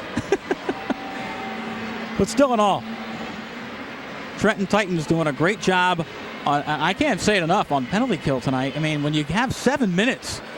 7 consecutive minutes almost. That you have to kill off. That's a third of the period. Yeah, think about it. And when they said the defense was maybe the Achilles heel from the training camp for the Trenton Titans, you never would have known it. Well, also, credit the Chiefs. They didn't play very well, or discredit the Chiefs because they did not do a good job on the power play. They passed a little too much, didn't take enough shots, especially when they had the 5-minute power play. You just have to keep firing that puck. One is going to go through sooner or later. And how about Chris Masters as he got the goal at 19:21, so that translates to 38 seconds left of the first period, and he found the net. Lexington, Massachusetts native, just 24 years old. Had 13 goals, 19 assists at Boston College last year. Masters stands there at 5'11", big boy, over 200.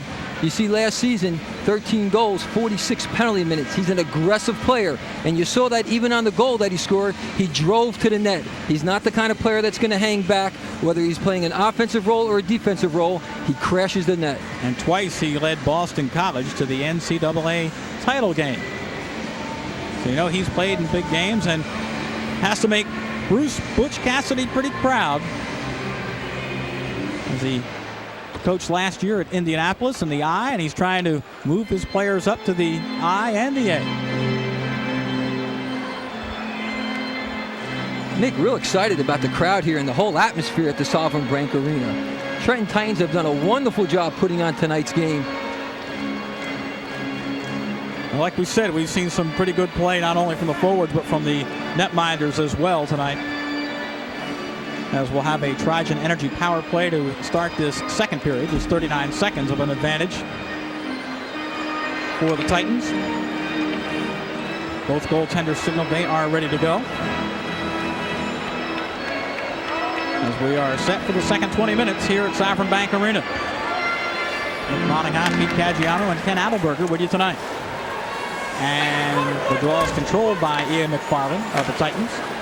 Played a pretty solid game so far with Ryan Brown, the defensive pair, and they just missed McLean, who was standing at the blue line all alone. He would have walked in nicely.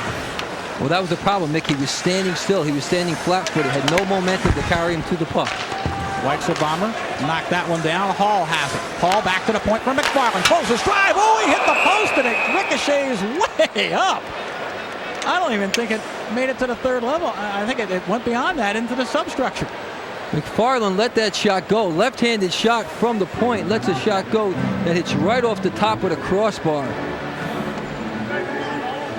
Nestack came out to break down the angle, but had no chances. The puck blew past him, hit the iron, and scaled way up, probably 40, 50 feet into the crowd. Watch it right there, right off the corner of the net, and sails way up into the upper deck here at the Sovereign Bank Arena. Well, they had him beat with the drive, but just went a little too high. Here's McFarland once again. McFarland rolls it into the corner. Nestack tries to leave it behind the net. Brown has it at the point. Lets it go. Skate save. It's loose in the slot. Picked up by Hall. Back to Brown. The power play is over. Brown lost the handle to Dale, and it comes all the way out to center ice. McFarland tries to roll it to the blue line. Oh, could have been an interference call there, but none was whistled down. And play continues. Weichsel Bomber rolls it in. McLean gives chase.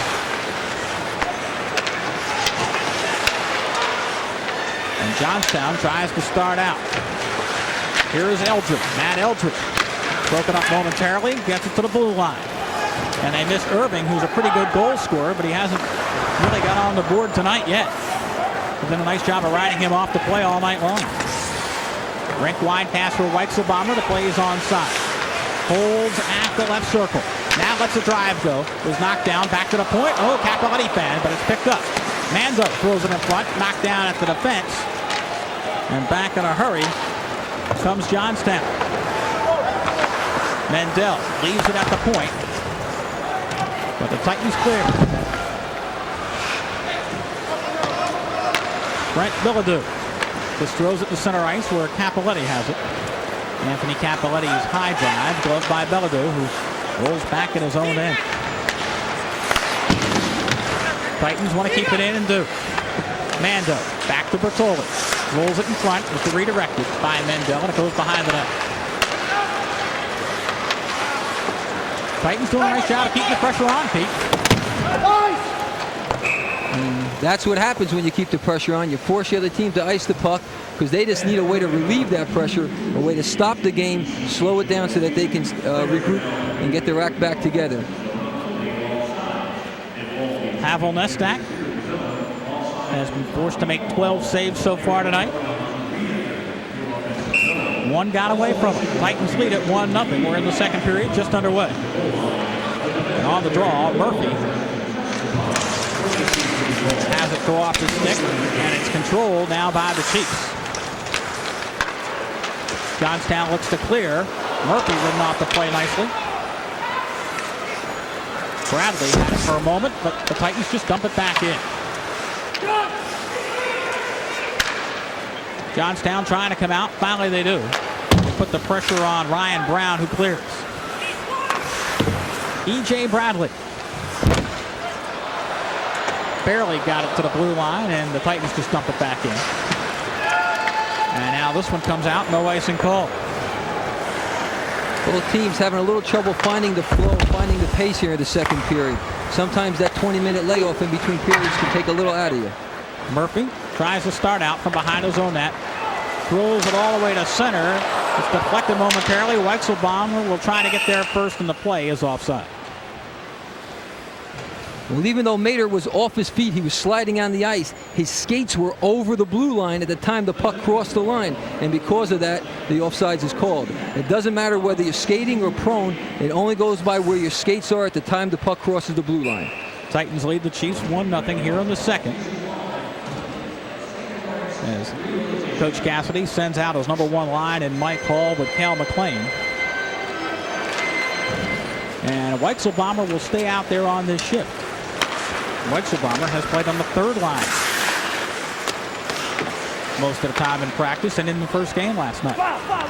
Foul will dump this one in. And Sean Frappier gives chase. Now Foul has to come back at the red line and control. So Foul and McFarland, the blue liners, but here come the Chiefs as the Titans give it away. And finally they clear the zone. It could be a 2-on-1 if they hurry, but Weitzelbaumer couldn't catch up. Here is McLean across the line. Wants to drive. Glove save. And Nestak will hold. Pavel Nestak with a nice glove save. Great save. Great shot. Again, coming in. That time trying to use the defenseman again as a screen. McFarland let a quick snapshot go. He tries to pick. McLean lets a quick snapshot go. Notice how he tries to pick the short side. Nestak goes down, does the splits, sticks out the left glove, and holds on. Well, when they were watching the game tapes from last night, McLean kind of walked the puck in from that spot. They said, man, when you got a goal scorer like that, let him pull the trigger. Well, tonight, he's doing that. But Goalie tried to give it to Masters, and his shot was redirected. Masters bidding for his second goal tonight. DJ Mando upended. The puck does not come out of the zone, and Mando will keep it in. Mando and Fleury get tangled up, and now the puck comes back to center.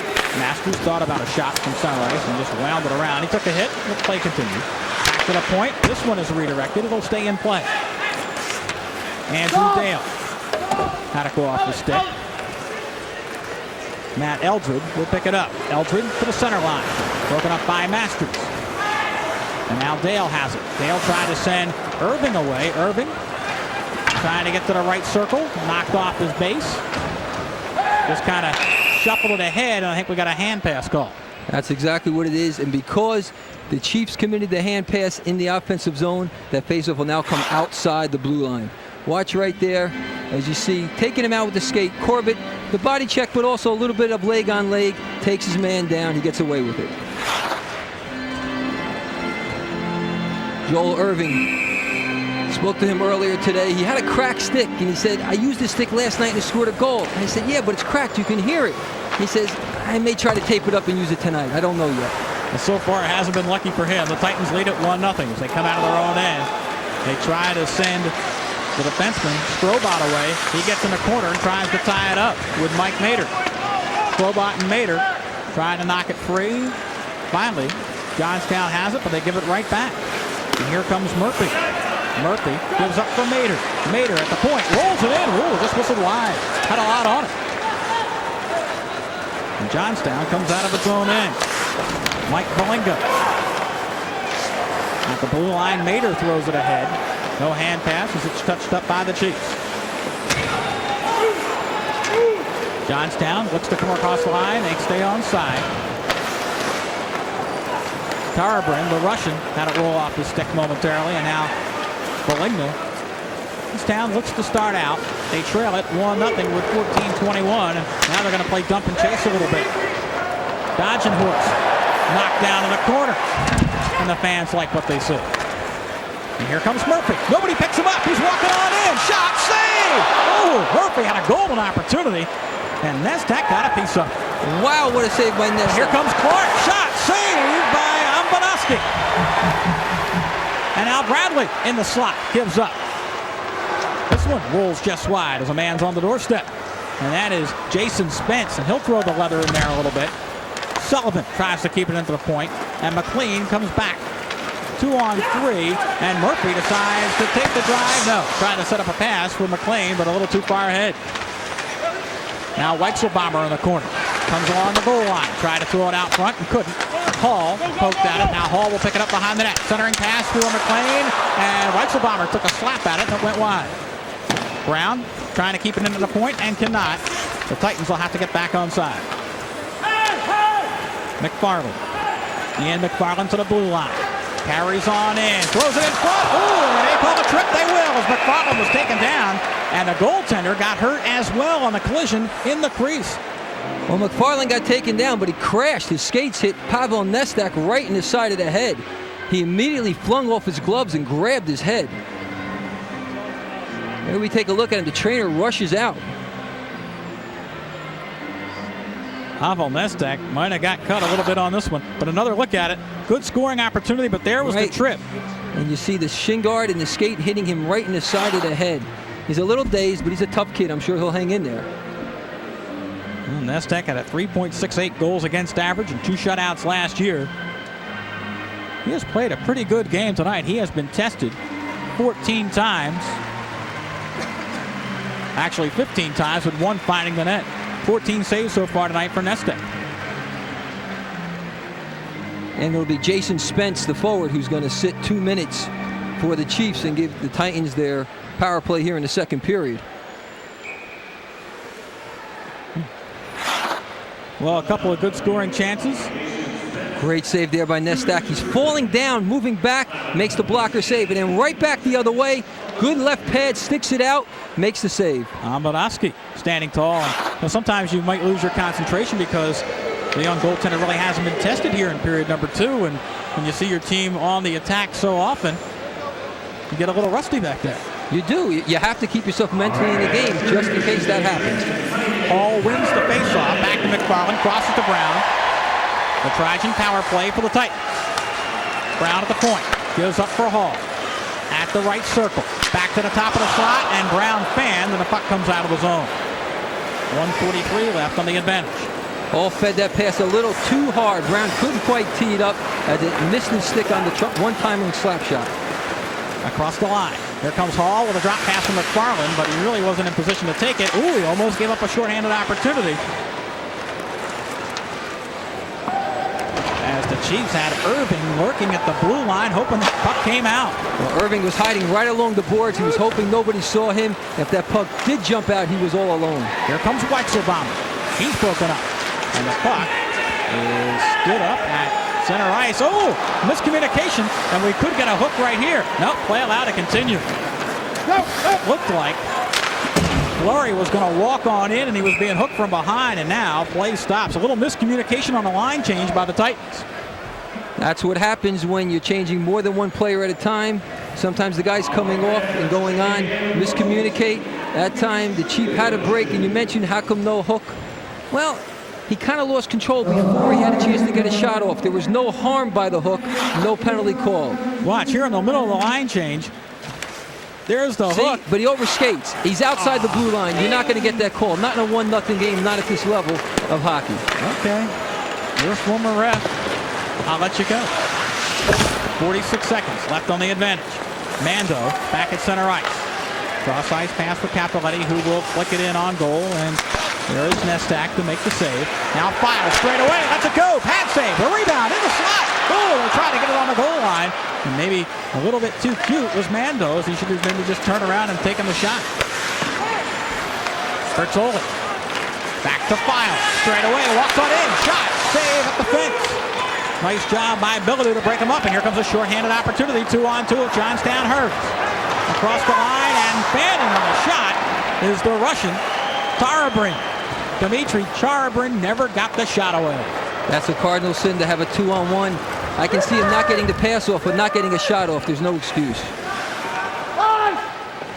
Well, the power play is over. The Titans had one shot, one great chance, 45 seconds on the attack, so they were handling the play, but you got to be careful when you're minding the store at the blue line, because Scott Allen has shown that he will leave a player near the blue line who could pick up that loose puck and walk on in. Well, you don't want to take that chance and have that happen.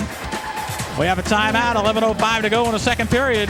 Rough stuff, but we'll go to break. Stay with us right here on CN8. The Titans lead it 1-0.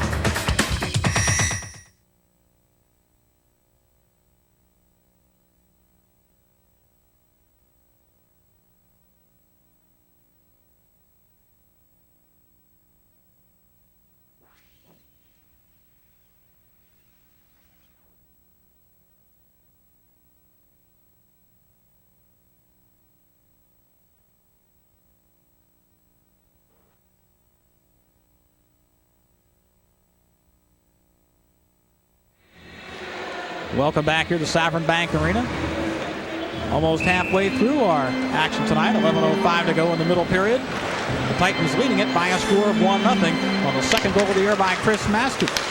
We saw the face-offs, and the Titans, like we said, controlling the face-offs and so far controlling the game. And here comes Clark, back 2-on-2 if he hurts. Rolls it in front, but it goes well wide of Bulyar Abanovsky. Now Mike Mader rolls it behind the net. Ryan Brown picks it up, but doesn't clear. Jay Torres kept it in momentarily, but now it comes back out of the zone. Scott Kelsey, the lone veteran on the team, winds it around, and the puck will not go out. McKinney keeps it in for Johnstown. And finally, the Titans clear the puck. Good job by the Johnstown Chiefs, forcing the Titans just to dump the puck out of their zone. They kept the pressure on. The Titans had no chance. A giveaway, though, and they tried to set up Skurbach in the slot, but it never got to him. Puck picked up by E.J. Bradley, who clears the center. And Clark playing the man tonight, going after the puck, and a little slashing going on. A little extracurricular activity at center ice, but play continues as they thought better of it. Here is Mader. Nice pass. Gets the puck ahead to Murphy. Murphy upended, no call, as it goes behind the net. And now McFarland at center. Controls with Chris Smiley. Oh, that puck took a funny bounce on Nestek. How about a 70-foot shot, but he handled it. Well, the puck is round, except it's flat. It's an inch high, it's 3 inches in diameter, and when it hits the ice on an edge, you never know how it's going to bounce. That time Nestek did the right thing. He stacked his pads together, put his body in front, and just hoped for the best. And he was able to make the save. Another look at it. Bounces, comes up. No, this is not Ashley. It's not taking a short hop on Ashley's turf. You have no idea where the puck's going to go once it bounces. Titans win the draw. Weichselbaumer, McLean, and Hall. The number one line out there tonight as Weichselbaumer gets the chance to play with the two players who played in the ECHL last year. Here comes Irving. And Irving's been quiet tonight. You see why, as File wraps him up in a corner. Shot straight away, went well wide though. And Eldred will try to control behind the net. Now Dale gets in there as well with Irving. Johnstown trying to keep the pressure on. Eldridge, the defenseman, leaves his post and takes it in the corner. And the puck comes all the way out. But he can do that because Irving came back to the point and covered his position. When players exchange that way, it's the only time you can do that, take that chance, is when a forward will come back and cover for the defenseman. Here comes Johnstown. Ooh, dangerous pass, and Masters wasn't looking for it. And back come the Chiefs. Nice play as it stays onside. Here comes Fleury. It's in the slot, and holding on is Abanovsky as Dmitry Tarabrin was alone in the slot. But Tarabrin had no chance to score on that shot, and I'll tell you why. Abanovsky had that puck played before he even let the shot go. Watch as the play starts in center ice. Nice move there at the red line. Now you're going to see the pass. Notice he's down already. Abanovsky was down. He knew where that shot was coming before it was even left the stick, and he makes the save. And then as it pops up, he just sticks out the left glove and holds on. Tarbrin, the Moscow native, had one of the best scoring opportunities here in period number 2 for Johnstown, but it's still 1-0 for the Titans. Face off to the left of Ahmed. Titans chances. As we're through the halfway point of this game tonight. And a little miscommunication as the puck is finally picked up by Capoletti, and he just rolls it into the Johnstown end. Bertolli tries to get there and dig the puck out, and he does. And now DJ Mando broken up, and back comes Brent Dodgenhorse. In a hurry, gets the puck to Tarbin. Tarbin ridden off the play nicely there. As the Titans are standing up well in the blue line tonight, Pete. That was Scott Kelsey, the defenseman from right here in Hamilton, New Jersey, making a nice play. Here is Mando. Nice move to go by Belinga. And the Titans control. They'll try to walk it out front. Man closing. Shot. Just went over the net. As Capoletti pulled the trigger, and we have a whistle, and I think he was being hooked from behind. There's going to be a penalty, but that time Capoletti had to let a one-timer go. The puck slid right across. He couldn't hesitate. He couldn't wait. He tried to control it first, then take the shot. That's why he lost the scoring opportunity. The play starts in the corner. Good forechecking, good hard work by the Titans. Now watch the pass right across. He's got to let that go immediately. He tapped it once, and then by the time he got the shot off, he was almost past the net. But Capoletti was hit from behind as he let it go. And another power play for the Titans. The penalty called on Brent Bilodeau. 2 minutes for high sticking. 12:16 the time of the penalty. The Trajan Energy power play for the Titans. Here with 7:37 to play in the second period. See if they can put the pressure on and open up a 2-goal lead. Now Vodosky will leave it. No, he won't. He'll shoot it all the way to center ice for Hall. Here comes Mike Hall across the line. Leaves for McLean. Now he tries to roll it back to Hall. Frappier tried to get there. Now we have a hand pass, and that will send the faceoff outside the zone, right? Capoletti is saying, no, I touched it first. But it was obvious. His teammate was the first one to touch the puck. In fact, Capoletti cheated a little bit.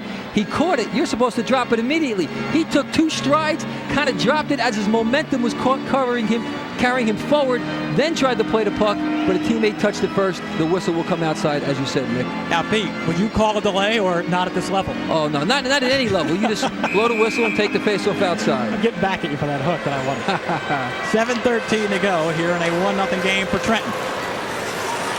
And here comes McLean. It's onside to Strobach. Rolls it back to McLean behind the net. Ridden off the play nicely by Fleury. And now McLean tries to roll it to the far corner. It's going to come back to Capoletti at the point, but we get a whistle.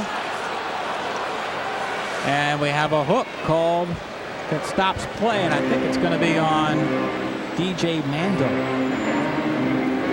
Well, he's skating awful slowly to the box. And this tack came to the bench as they try to get the 6th attacker on during the slow whistle, but it turns into a water break. That's it. Every chance the goaltender gets to get out of his net, stretch those legs, get a little skating in, he'll do it.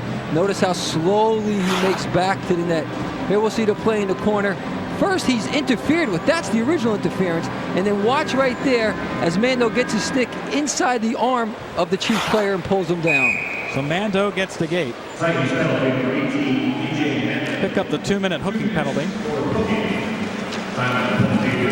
So they'll skate 4-on-4 for over a minute here. 13:03 the time of the penalty. There will be an advantage, as you mentioned, Pete. But they're playing even strength right now because for the Titans, Mando is in the box, and we have Bilodeau for Scott Allen, you change anything up right now? Try to get your team jump-started back in this game? Well, I don't know if you change anything up, but you do try to fire them up. They're playing a little lethargic right now. And now these 4-on-4 opportunities, this is the place where you can skate. This is where the ice is open. This is where you want your skilled players to excel. Well, the defense knocks it down in front. Mike Belinga gives up for Andrew Dale, who brings it across the line. Dale out there with Urban. Belinga. And also Brian McKinney in a 4-on-4 situation. Belinga rolls it in front. One-timer won't go for Dale. Hit the ball! Dale had two great opportunities, and his second backhander hit the post and had Amadovsky beaten, but it wouldn't go in. Here comes Murphy back the other way. And Murphy hit hard to the boards. He throws it back to McFarland, the one-timer. Glove save and a hold on for Pavel Mestak. Oop, fisticuffs, maybe a little bit. Well, that time Mader bumped Mestak after he had the puck, and that's a no-no. I'm not sure if there'll be a penalty called here, but it was very obvious Mader did make contact with the goaltender up high with his stick after he held on.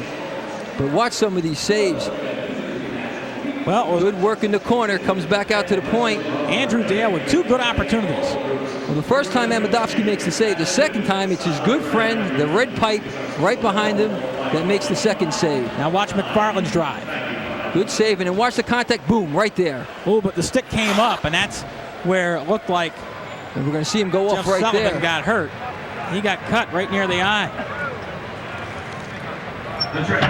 So Jeff Sullivan hit with the stick inadvertently, got cut. And like all good hockey players, they'll probably stitch him up and bring him back. That's all. So Scott Allen loses one of his top defensemen. But only for about 3 minutes. He'll be back. He's a hockey player. That's right. Face off. Won by Masters. He tried to roll it forward, but then it goes off his stick. Here comes Carbrink. Carbrink taken down, and we're going to get a penalty.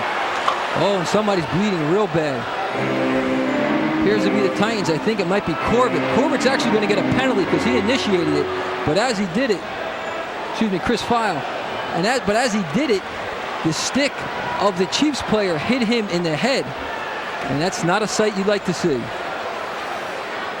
Talked with File before the game. As a matter of fact, he was trying on a new helmet, and he was doing everything he could to make it fit. You were telling him the proper chin strap placement, but maybe you had it a little too loose, Pete. Well, he liked it loose. I said you got to tighten it up under your chin. That, and he took the earpieces off the side, which a lot of players like to wear because it protects the side of his head. Well, back-to-back injuries. First for Johnstown as Sullivan goes off, and then we'll take a look at Chris File. We'll see where he got cut. Now watch, you're going to see the first penalty comes right here as he takes his left hand and pulls him over. Now watch, the stick catches him, face first into the boards. That's where he gets hit. As he pulled down the Johnstown Chief player, he spun around, his face goes right into the boards, unprotected, no gloves, no hand in front, and his forehead really gets busted open. Nothing to break his fall. Right there. And he gets hit right on the edge, the upper part of the boards where that red top of the dasher is. It sticks out about 3 inches. There, unfortunately, you see the mess. And it may take a while to clean that one up. Well, once again, the penalty kill unit will be called on by head coach Bruce Cassidy. Well, they have 5 minutes up on the Chiefs side, 2 minutes up on the Titans side. The officials don't have the advantage of the replay. I don't know if they could tell that it was his face hitting the boards that caused that injury. But I believe the original penalty is going to be to the Titans and then the retaliation. Let's go downstairs to Ken Adelberger. Ken? Hey, thanks very much, Mick. I'm with Jim Babchek, guitarist for Smithereens. You may have heard them. They did the anthem before the game. I'm kind of curious, how were you guys going to attack that high note? You had to prepare a little bit for this one, huh? Yeah, we did. We were singing in the bathroom. And actually, I'm just a guitar player. I never sang that before. It's pretty incredible. But it was good.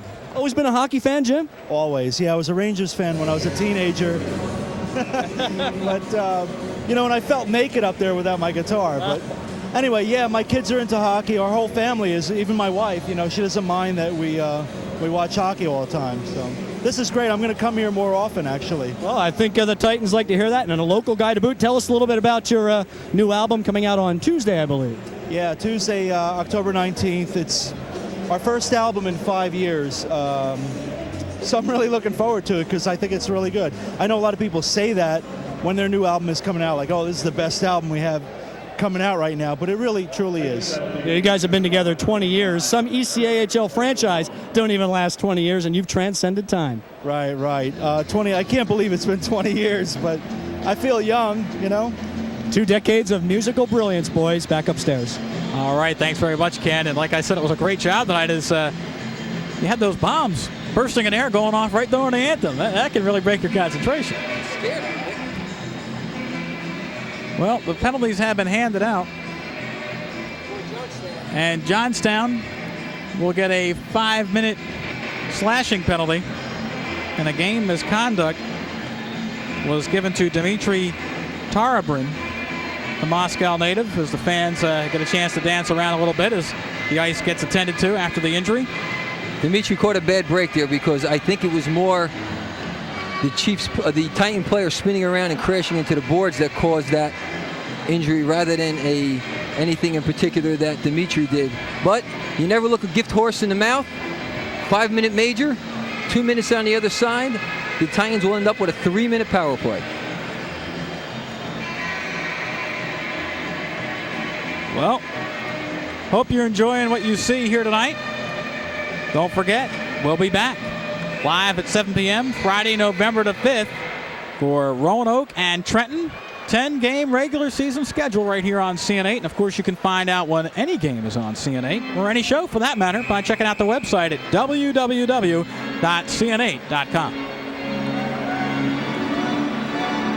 Well, now the Titans actually have a little bit of advantage, although right now, 3 skaters aside. You don't see that very often. Not at all, and this is really open ice now. Well, we'll see if the Titans can make a little hay as they put out guys like Mike Hall, who have the experience. A little holding going on. Johnstown gets the puck to Bilodeau. Actually, Johnstown's on a power play now as Bilodeau just came out of the box. All right, so Bilodeau's on, and the power play commences. 4-on-3. Irving, the sharpshooter, back to Bilodeau. Goes to the right circle, drive, save Amadowski. And Dale in front had another poke at it, but it went wide. Now Dale sets up at the top of the right circle. Looks for Bilodeau straight away. Has it broken up, and here's Mike Hall. He may get there first. No. Good effort by Matt Eldred to come back and cover up. Here comes Brent Bilodeau. 3-on-2. Takes the drive. Ooh, it went past the goaltender, but it was well wide. I tell you, from this angle, it looked like it was going through the 5-hole. From up here, it's exactly what it looked like, but notice he had it all the way. Stay with us on CN8. We'll take a break and be right back.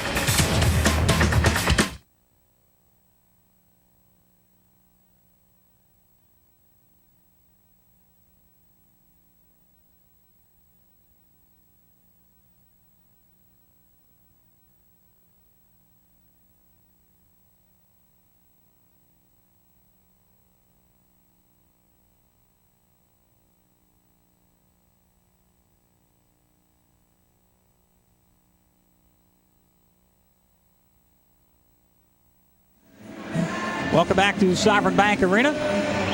The Trenton Titans with a 1-0 lead with 4:56 to go here in period number 2 against the Johnstown Chiefs as the faceoff comes to the right of Amadowski in the Chiefs' end.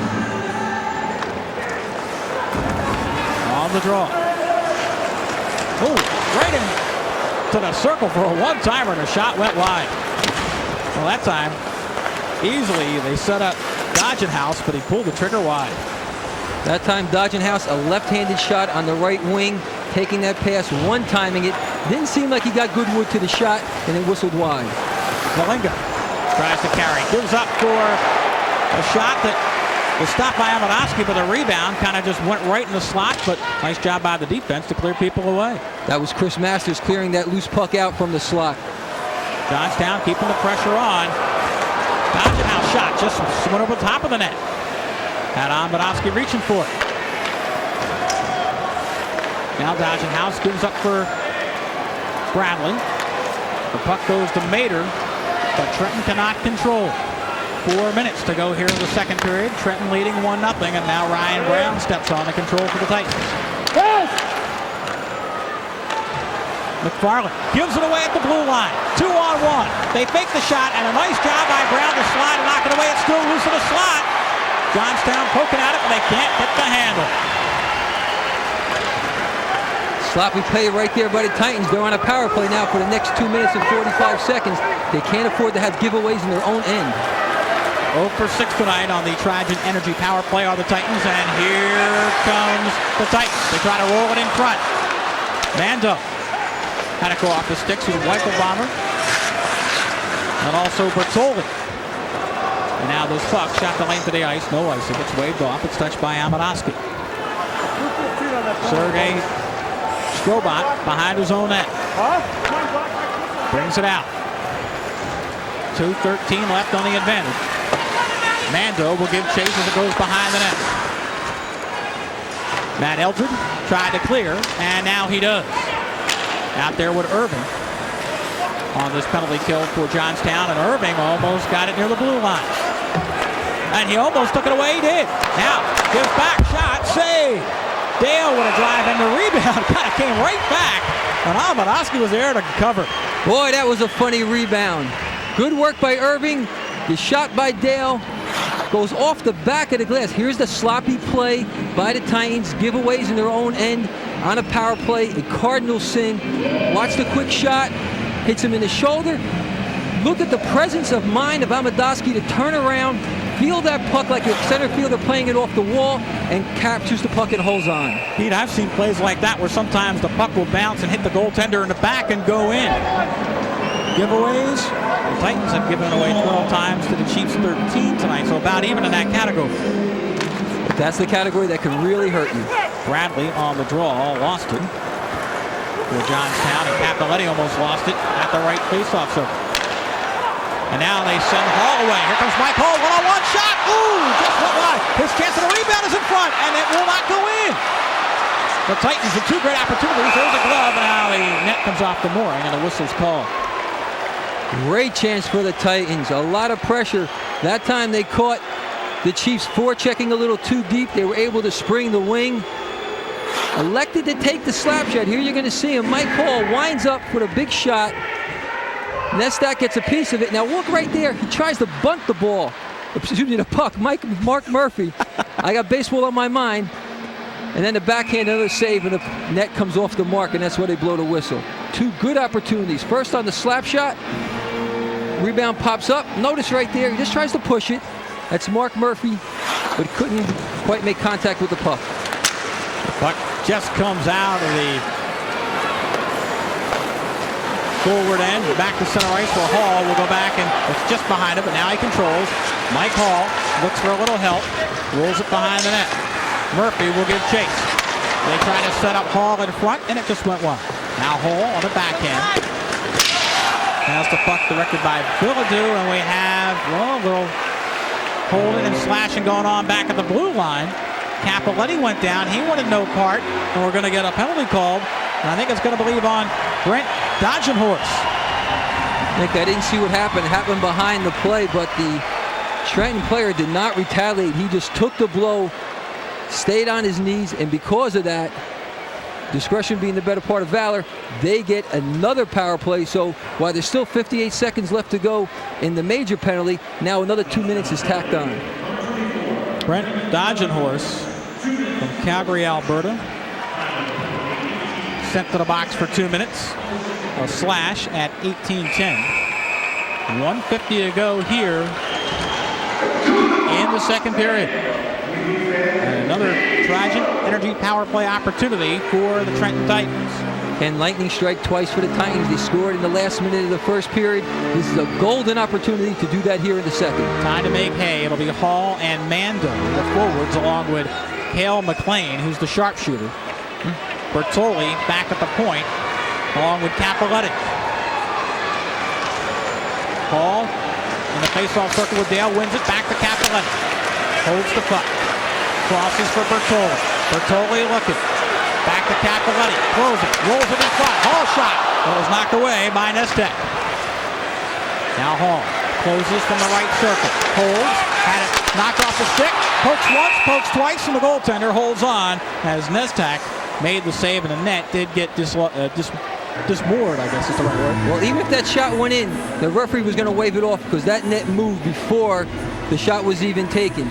But what you didn't notice was that one of the Johnstown Chiefs defensemen lost his stick. And when you have a defenseman playing in front of the net without a stick, that's a golden opportunity. Watch the flurry of action, trying to whack at the puck a second time. But Nestak does hold on. Well, Hall's had some good chances on this power play. Mike Hall's had some excellent chances on this power play. 23 saves and 24 shots. Not a bad night's work so far. We still have 21 minutes and 31 seconds to go in this game. That's right, a whole other period to go, and he's already faced 22 shots. On the draw. Hall will control. Back to Bertoli. McLean breaks to the net. Hall has it. Bertoli throws it. Takes it down, score! And Mando might have got a piece of it in front. Trenton leads it 2-0. I'm not sure if Mando deflected it in front, but he did a great job screening Pavel Nestak. As we spoke many times, the opportunity arises when you can screen the goaltender, when you can get in his way, prevent him from seeing the shot, and he had no chance at all as Bertoli let the shot go from the point, and they beat Nestak high on the right side. Good feed here back to the point. He winds up, defenseman goes down. Notice Nestak is already down. He's looking in between legs to try to see the puck. The screen right there, he's down early. Shot beats him to the right side, just inside the post. I think it went through clean, so give the goal to Capoletti. Watch from this angle from behind. You can see the puck on the right side. Enter right there. Or Bertoli, I beg your pardon, as he scores his first goal of the season. Scott Bertoli is first, and the time is 18:37. Well, it may not be the last minute of the period, but it's the last 2 minutes, just as good. And now another golden opportunity as Cal McLean has it go off the stick. Still 23 seconds left in his Trigen Energy power play. They have one of those energy power play goals tonight. McLean rolls it behind the net. McFarland keeps it in. Here is Mark Murphy. Throws it out front. And McFarland takes it. It's tipped and it goes out of the ring. Again, the Titans using the pressure. Shot after shot. Scott Bertoli, the Princeton graduate, comes up with his first goal of the year. And I'll tell you, if you're Scott Allen, you got to be scratching your head or maybe stroking the beard, because what can you do? You play shutout hockey for about 19 minutes every period, and you give up a goal in the final minute of play. There's nothing much you can say to the team other than to pick up their intensity. It's tough when you give up goals on a power play, but more important, he's got to start scoring goals, or they have to start scoring goals when they have their power play. Well, Coach Cassidy said his team could get off to an early lead tonight and get the crowd of 7,000 behind his team. It could really boost him. Exactly what has happened so far tonight. Must be a problem with the scoreboard. They're explaining to Cassidy, and they're pointing up at the big clock. And I think we have to credit Mike Hall with the assist on the goal. So Bertoli gets a power play goal. Time to dance, and why not if you're a Titans fan? Wanted to shout about tonight as the Titans lead it by a score of 2-0. With just 56 seconds to play here in the second period. Ooh, on the face-off, the stick came up and it hit Masters right in the nose. Icing Wade Buck as Brown goes behind his own net to pick it up. Mando tries to get at the center and does. There's Bertoli. Bertoli just rolls it in. And now the puck comes back to center with 36 seconds left. Titans taking no chances, just getting over the line and dumping the puck in with just 30 seconds to go here in the second period. Masters tries to send it to the corner. Good play there by Bertoli to break things up and keep it alive. Now McFarland. Did a nice job at center. Here comes Masters. Shot. Save. And holding on is Pavel Nestak. Nestak seeing a multitude of shots here in the second period. Time and time again, he's come up big. But so far, 2 have eluded him this evening. Again, the players exchanging acquaintances. Acquaintances? That's all. Well, they played last night, so I guess they're becoming pretty familiar with each other. Home and home is a great way to play games, because anything that starts one night, you can definitely finish it the next. And don't think they don't do that. They absolutely do. Watch here as the stick comes up, hits him right on the side, right in the ear. That's Chris Masters, and he has no earpiece on the side of that helmet. If he had the earpiece, he would have winced in pain like that. Maybe can see the open area right there for Masters. The helmets are manufactured with a removable piece that covers the ear. Everybody at the high school and college level must play with that earpiece on. The pro level, obviously, you don't have to. Here is Masters, who just rolls it in with 3 seconds left in the period, and time will wind down. And the Trenton Titans have played 40 minutes, and they lead by a score of 2-0 over the Johnstown's Chiefs as they're trying to make up for last night's 5-3 loss and even their record at 1-1 on the season. Well, they're walking off. Their heads are down. They know they're in for a battle tonight. They're obviously not having the success they had last night. Cassidy's doing a great job with the Titans. They're playing up to the crowd's energy. They're playing up to their potential, and it shows on the scoreboard 2-0. Now, Amadowski wasn't tested that much in the second period, but when he was, one time the post was his friend. I've seen goaltenders kiss the post after plays like that. That's how happy they are when that happens. I'll tell you, Nasdaq gives up a power play goal, but I can't really fault him. The pressure was really placed on him.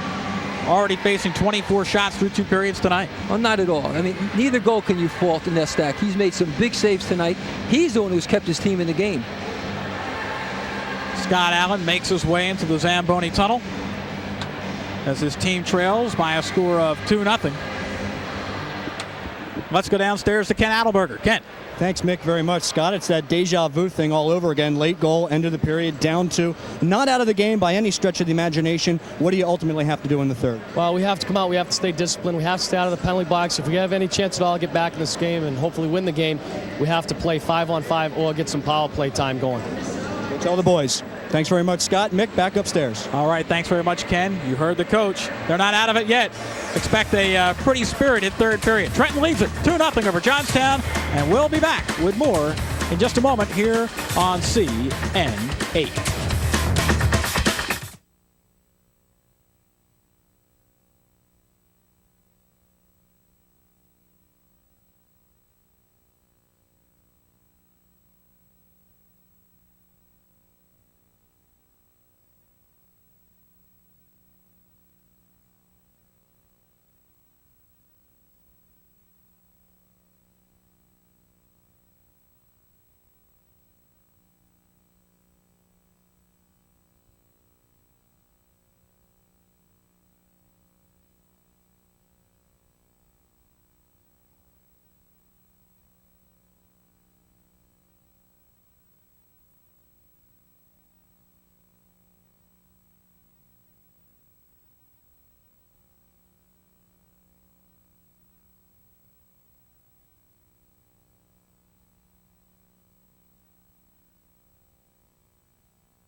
Welcome back to Sovereign Bank Arena. We have played 2 periods here in Trenton tonight with the Trenton Titans leading by a score of 2-0 over the Johnstown's Chiefs.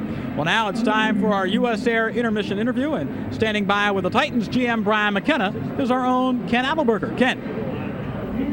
Thanks very much, Mick. Indeed, we are joined by the president and general manager of the Trenton Titans, Brian McKenna, the man entrusted with getting this whole operation together. And before we get to that, Brian, why don't you tell the people out there a little bit about yourself, where you came from, what's the Brian McKenna bio?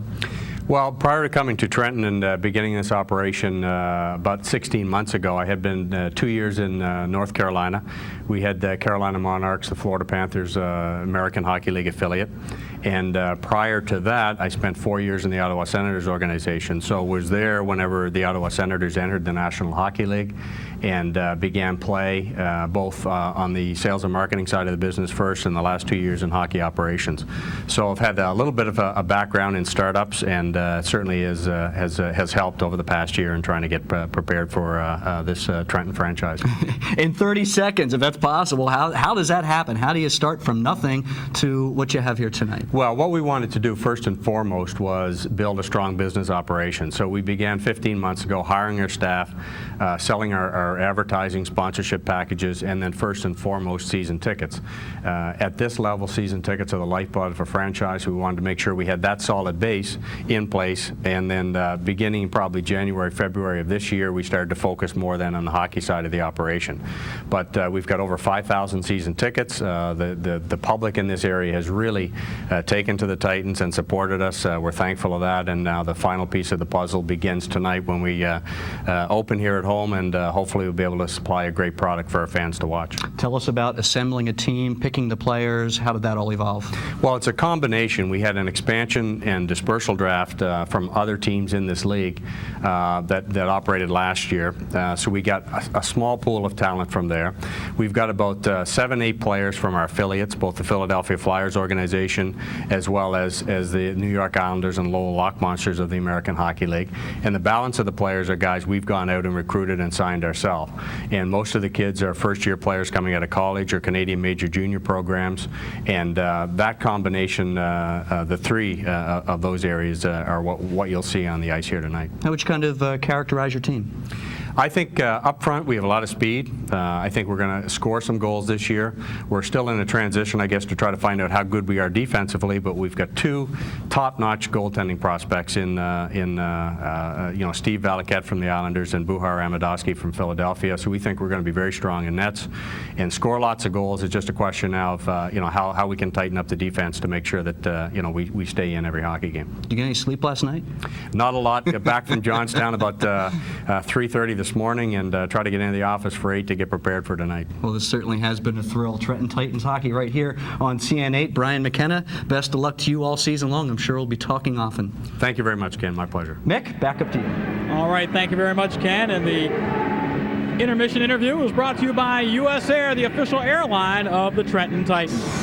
Once again, in between the second period here as the Trenton Titans lead Johnstown by a score of 2-0. Stay with us. We'll be back in a moment right here on CN8.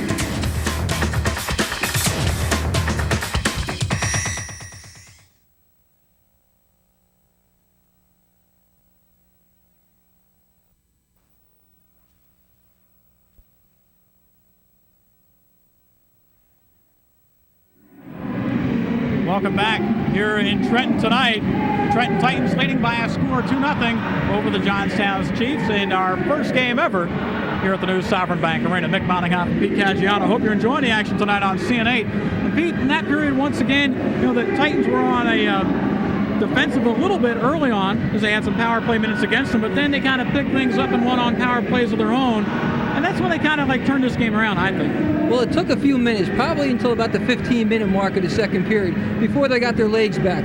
But once they did that, they started putting a lot of pressure on the Johnstown Chiefs. And they did that by using a variety of ways. First of all, they used their points real well. They work the puck in the corners real well, and they take shots. Because in order to score, you have to take shots, and they sure did in the second period. Well, they are having a fun time here tonight in Trenton. The Sovereign Bank Arena is a little YMCA action, and why not? Right now their team leads by a score of 2-0. But we have a chance to take a look at some of our second period highlights. Let's do that right now. And you got to like Buhar Amadovsky coming up big for the Titans in goal. He didn't get a lot of shots in the second period, but he stood tall.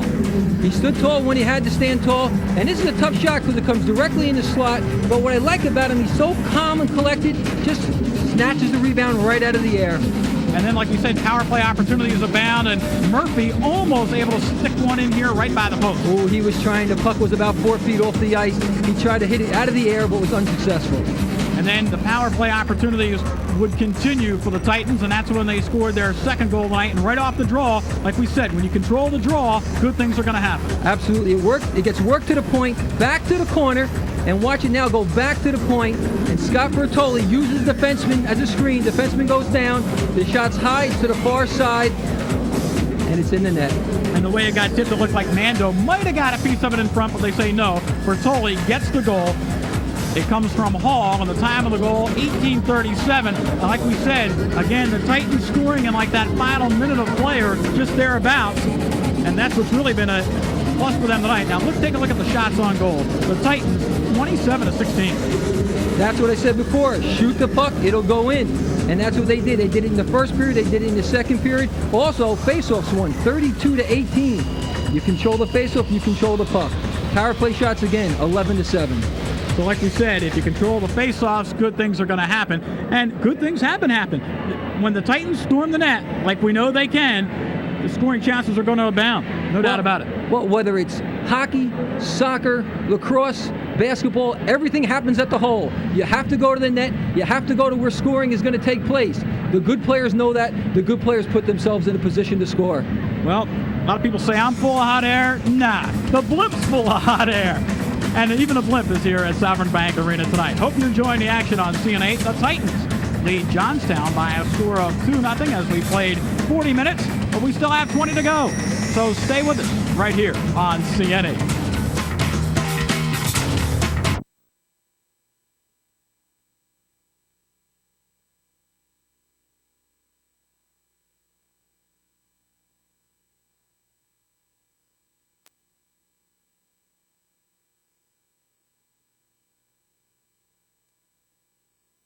Well, the score right now, the Trenton Titans leading by a count of 2-0 over the Johnstown Chiefs as we have played 40 minutes. And now it's time to go around the ECHL with the scoreboard brought to you by the Trenton Orthopedic Group. Well, right now in the second period, Charlotte and Greensboro are tied at 3. Also, Roanoke leads Hampton Roads 1-0 in the second. Second intermission right now, Dayton and Huntington are tied at 2. And Jacksonville, 2 better than Jackson in the second period, leading 4-2. Elsewhere tonight, PD and South Carolina were tied, but now South Carolina a 2-1 lead in the second. Peoria and Arkansas. And Peoria with a 2-0 lead at the first intermission. And Richmond leads Wheeling 1-0 in the second period of play. So there's your scoreboard brought to you by the Trenton Orthopedic Group, the official orthopedic team of physicians for the Trenton Titans and your family orthopedic solutions from the Trenton Orthopedic Group. Well, the Titan fans are out in full force tonight. Hope you're enjoying the game as they are on CN8. Stay with us.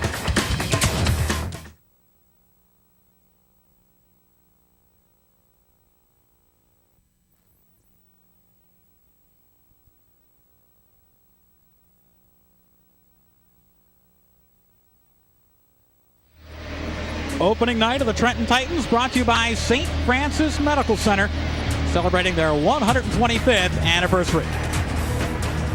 Well, welcome back to Sovereign Bank Arena as fans enjoying their in-between period 2-0 lead for the Trenton Titans tonight. And so far, things have gone off, I'd say, Pete Caggiano without a hitch this evening. Cassidy has to be happy with the way his team's playing. Brian McKenna has to be happy the way this building is filled. It's a good night for everyone.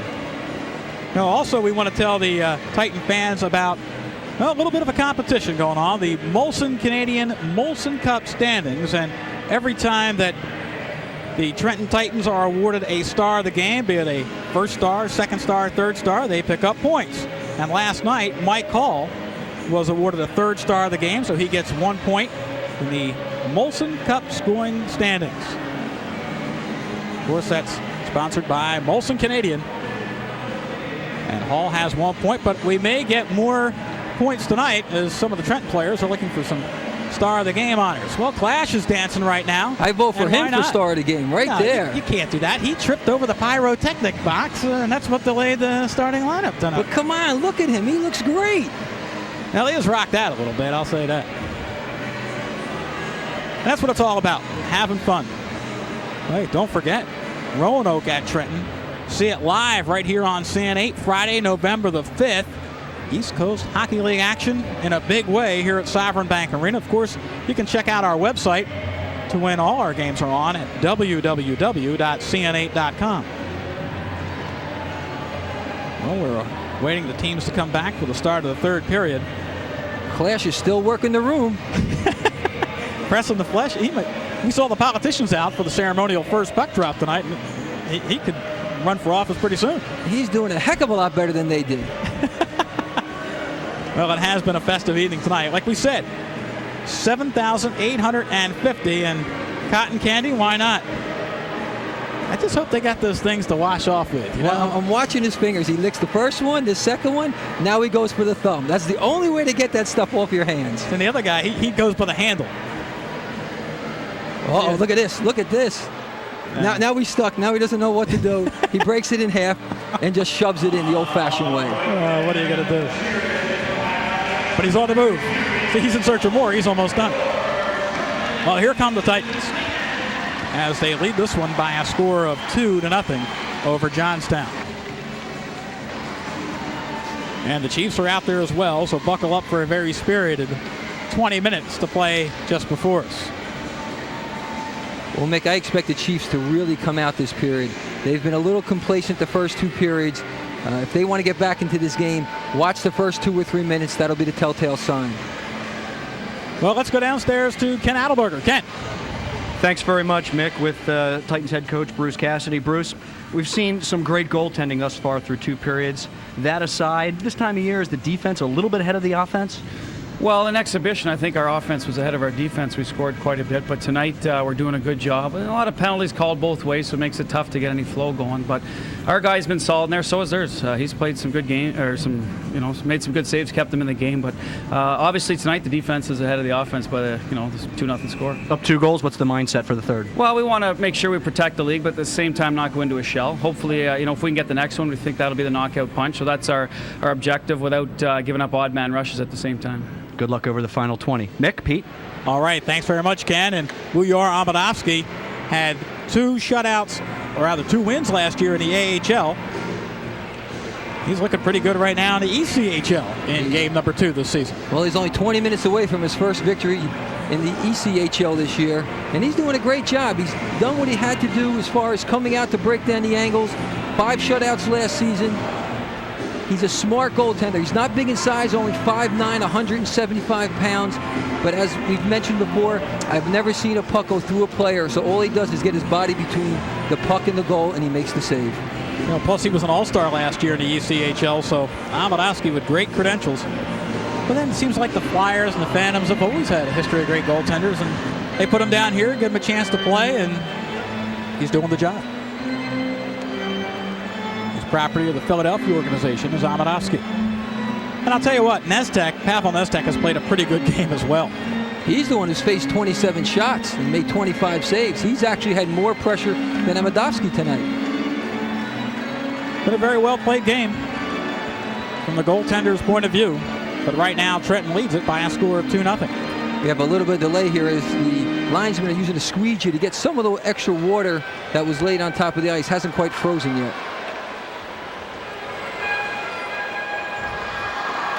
Well, we were here the other day as the Trenton Titans say they really like the ice surface. Unfortunately, the building's been a little bit warm, and I think when you get 7,000 fans in a building, you may have to bring the squeegee out once in a while. Well, fast ice is good for quick teams. The harder the ice, the faster it is.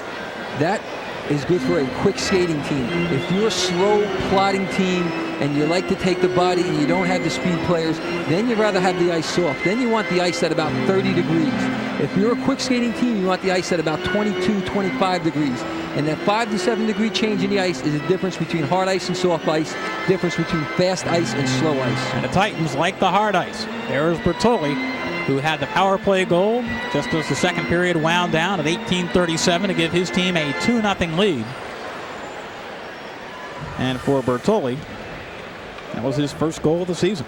And what I like about it is when he got the puck at the point, he didn't rush it. The Chiefs defenseman came out, slid.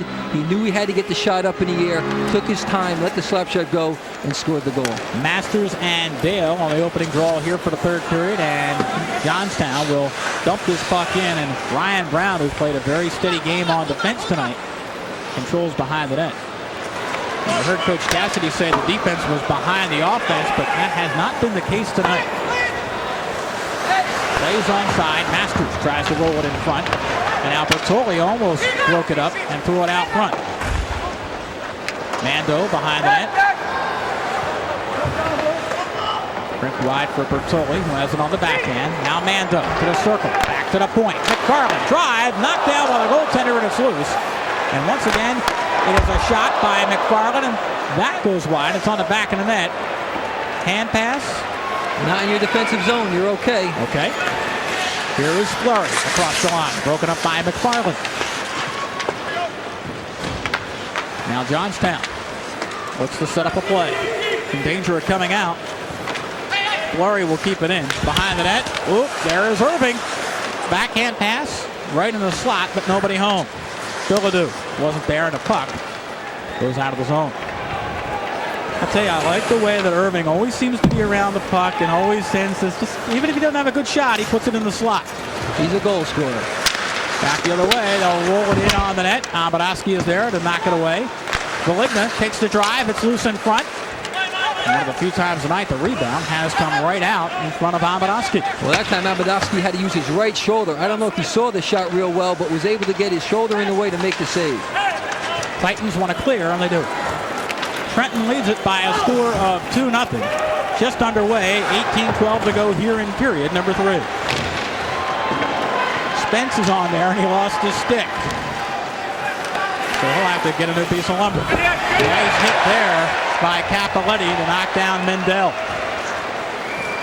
And this will be an icing penalty, or an icing call. It's not a penalty. And Mendel lost his helmet again, and why? Because the chin strap is hanging 4 inches below his neck. That's that macho thing, huh? That's that macho thing. That's what it is. If you watch the big boys, nobody in the NHL has their helmet strap anywhere near their throat. It all hangs 3 to 4 inches below. Watch when he puts it on, and you'll see it just hang way down. See it? It's that macho thing. Face off. Abadowski's left. 3 yard. Trying to pitch a shutout tonight. Brown will control behind his own net. Tours trying to keep it in. And Johnstown will. Now Bradley gives chase in the corner for Johnstown. Throws it to the point, but nobody's there. And we have a whistle. Is that a slash? We're going to have a slashing penalty against the Titans. It appears to be Brown, I believe, who's going to sit 2 minutes. And that hurts because Brown has been one of the more steady defensemen on the ice tonight for the Titans. Brown, one of the older players at 25 years old, if that sounds old to you, it is. 6'4", 235 pounds, one of the bigger, more physical defensemen, but he got caught using the lumber, and he'll sit 2 minutes. So Brown goes to the sin bin with 17:37 on the clock, and Johnstown has a power play. Kelsey in his own end. We'll just ice the puck. Well, if the Chiefs were looking for something to get them back into the game, this is it. 2 minutes of power play time, down by 2 goals. They have to score now. Here come the Chiefs. Kelsey will dump this back the other way. Now, the Titans can't be too cute right now. As soon as they get control, just ice the puck. Don't look for anything shorthanded. Well, there's Chris File, who got that cut right over the forehead when he hit the boards, and he's back. They sticked him up, and he's back for the 3rd period. So he's toughing it out tonight. Kelsey goes behind his net, winds around, took a funny bounce, it centered itself, and finally the Titans will clear. Wow. Well, Mick, this is a new building. Not quite sure yet how the puck's going to come off the glass. The supports in between the glass stick out about a 1/4 inch to a 1/2 inch. Sometimes when the puck rides around the glass, it hits those edges and comes out at a funny angle. Dale doing a nice job of controlling because he realized the play was offside. Now he rolls one in, and he's upended right in the slot. So Abadowski makes the save, and Andrew Dale paid the price. But he was upended after he got the shot off. That's why there's no call. 45 seconds left in this power play. Here comes Flurry. Broken up by Capoletti, and he'll throw it out of the zone. It goes ahead. Nope. They whistled it before the shot. He didn't even touch it, and they whistled it. Well, he faked out the linesman. It looked like he was going to shoot, and actually it's a good idea to blow that whistle because you want to protect the goaltender. The puck couldn't count if it went in anyway, so why even have him fire at the goaltender? It would only cause friction on both sides. Good idea to blow the whistle in that case. So Murphy's almost hand pass is whistled down, and look at the sellout crowd, and he says let him play. He said he didn't touch the puck, which is true, but in that case you must protect the goaltender. That is the right call. The face-off back in the Trenton end. And here is Chuck Mandel to take it for Johnstown against Chris Masters, who has one of the goals tonight for the Titans. Back to the point. And knocked down in front nicely by Mark Murphy. And Murphy will skate it out 2-on-2 with Masters. Here's Murphy across the line. It's onside. Takes it deep in the corner. Looking for somebody in the slot. Murphy on the backhand. Rolls it across the slot, but nobody there. And now Murphy laying the lumber a little bit. Rapier comes back for Johnstown. Broken up, and Murphy will give chase for the Titans as it goes back to Havel Nestak. Dodging horse. In his own end, puts it on the backhand, and now gives up. Good job by the Titans. They killed off the power play. Ooh, a weak pass right in front, but nobody there. And here comes Rapier, the dodging horse. He's broken up by the Titans. DJ Mano had to roll off his stick, and here comes Spence. He's a tough customer. Spence will wrap you up in the corner, and he does there as he tries to freeze the puck. And there's the whistle. Chiefs not getting anything going on that power play. Good job by the Titans to keep the puck in the perimeter. Well, you saw Spence, number 20, just skate out of the frame, and there is McFarland. Watch the effort here by Mark Murphy. Well, he takes it around the outside. Now he's looking to pass in front. He says, nah, I think I'll take it myself. Doesn't quite get enough on the backhand, and it skims wide. And then one hit, and then as the play followed through, he gave him another tap right in the back of the head. On the draw, it's controlled by the Titans, who left it to center ice. Weitzel bomber gave chase, but couldn't catch up. This play is onside. Here comes Mando. Mando trying to put it on his backhand. And now it goes behind the net for Scott Bertoli, one of the goal scorers tonight for the Titans. To the blue line, and here's a 3-on-2 if Johnstown can hurry. Here comes E.J. Bradley, rolls it in, and it goes on the back of the net. It's going to get stuck there, and play is whistled dead. That was a good opportunity, but I don't know. If I'm E.J. Bradley, maybe I take the drive on net and hope for a rebound. You need shots. You only have 18 shots through 2 periods and a little bit here in the third. And he's over the blue line. He's 30 feet out. Shoot the puck. Here you're going to see he does, but he does weakly and actually hits the defenseman's stick, and that's why it goes wide. And the reason I also say that is Bradley had 1 goal and 1 assist in last night's win for Johnstown. I thought he would have cranked it up. So you know he can light the red light. Face off to Buyar Abarovsky's left. This will be Andrew Dale for Johnstown and Mike Hall for the Titans. Mike Hall has won 17 of the 23 face-offs tonight. Well, like I said, you control the face-offs, you control the game. And what he has, he reverses his lower hand. His bottom hand, he reverses to pull the puck back. That's why he wins the draws. And this time, he wins it again. Gives the puck up for Mater. Rink wide pass. Here's the drive and a stick save, and then covering up with the pads is Nestek on the drive from Cal McLean. Nestek's probably wondering, why didn't I play last night? It was such an easy game. We won 5-3. Why am I in here tonight? I'm getting peppered with shots tonight. Here we see the shot from the right boards. Puck flipping a little bit. Didn't quite get all of it. Nastek makes the save and then just squeezes the pads together. Notice how he's about 4 or 5 feet outside the crease. He does that to cut down the angle. Absolutely. 14:23 and a clock moving here. Titans lead in shots 30-19. That's why I said you got to put the puck on a cage. You got to score. Here come the Titans 2-on-2. Oh, 3-on-2. Hall to McLean shot, and the goaltender Havel Nastek is there for another save. Same thing again. He comes out, breaks down the angle, squares himself up to the shooter, and makes the save. Great cross-ice pass here from the top of the circle. Booming slap shot. Ooh, and he takes a knee to the side of the head as the Titan player is cruising in looking for the rebound. Well, the Titans are trying to set up McLean, and we can see why. Twice he has whistled some pretty hard shots on Nestak, but he has been equal to the task 29 times out of 31 tonight. And that was Mike Hall crashing the net, who accidentally caught him with the knee in the back of the head. Murphy on the draw against Andrew Dale. And it goes right back to the cage, and Nestak will cover up, and now the sticks get a little bit high. Chiefs have to be a little frustrated. Again, clean face-off won by the Titans. Shot comes from the point, saved by Nastek, but again, the pressure by the Titans, relentless.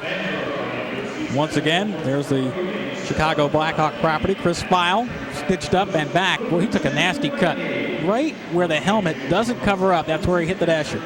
And whenever you get cut on the forehead, because the bone is right behind the skin, it bleeds very badly. So File is back.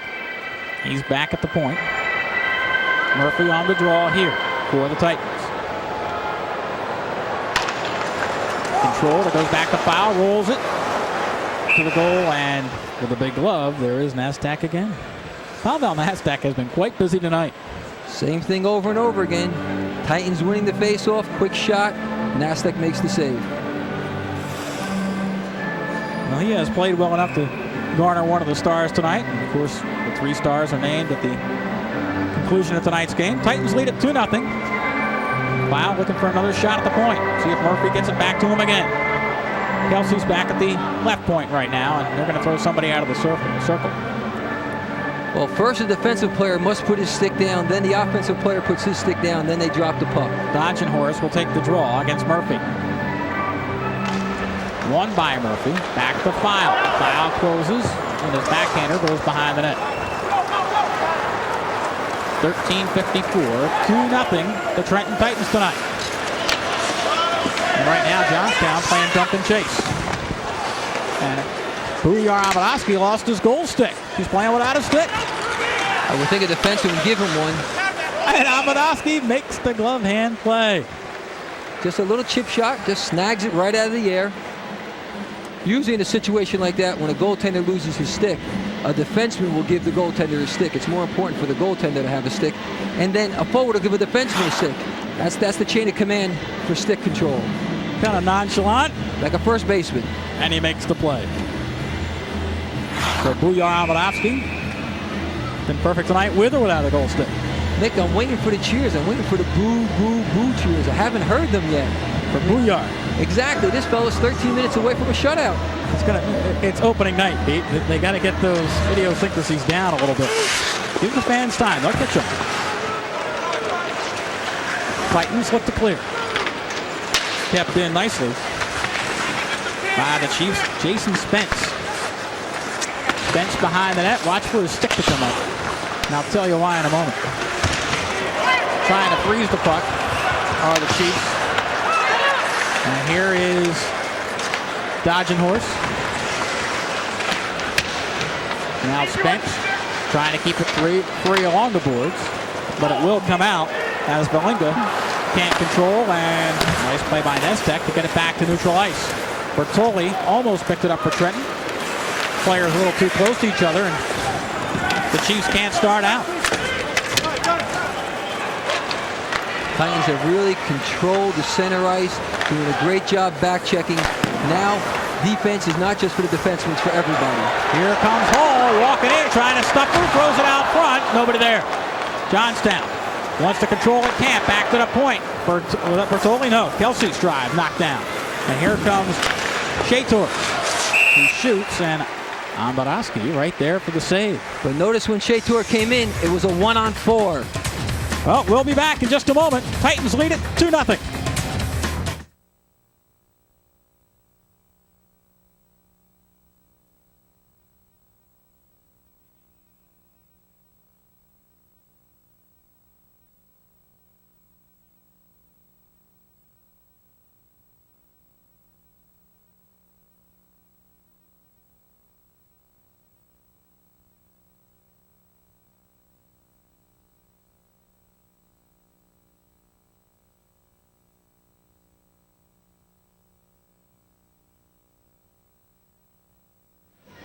Welcome back, everyone. Ken Adelberger along with Rick Adams, the president of the East Coast Hockey League, here in attendance tonight. You've been smiles for like the last year and a half. I imagine you're just doing dances at the scene you see here tonight. Well, we really are. This has been a work for several years, as you know, and to have a sold-out building and a great crowd and the fans really enjoying the product is something that certainly the East Coast League is very proud of.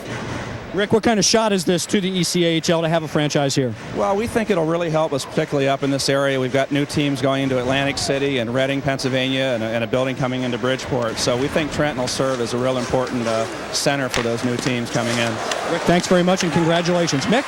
All right, thank you, Ken. One shot, two shots, and the third one will go up and over the net, but not out of the rink. As off the draw, Johnstown, a little jumpy. They wouldn't wait for you. Pepper the goaltender, but Abadowski was right there. Here is Hall on the backhand, try to roll it in front. Body's crashing in the crease, but nobody picked it up. And now the Chiefs will start out. Here comes Shator. He just dumps it in, and The Chiefs want to change on the fly. Somebody's got to pick it up. Now Capoletti will go behind the net. Ahead for Mike Mader. Mader to center ice. Cale McLean goes up for Kelsey, who avoids a check and rolls it in. Titans changing again. Here's a shot from McKinney. That was just kicked wide.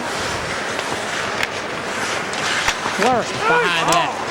Throws it out front. And it looked like he was trying to set up Irving, who lost the stick, and Irving missed the check. Irving, if he had the stick in his hand, would have had a golden opportunity, but he was skating back to the bench because without a stick, he can't play the puck. Here comes Amadowski.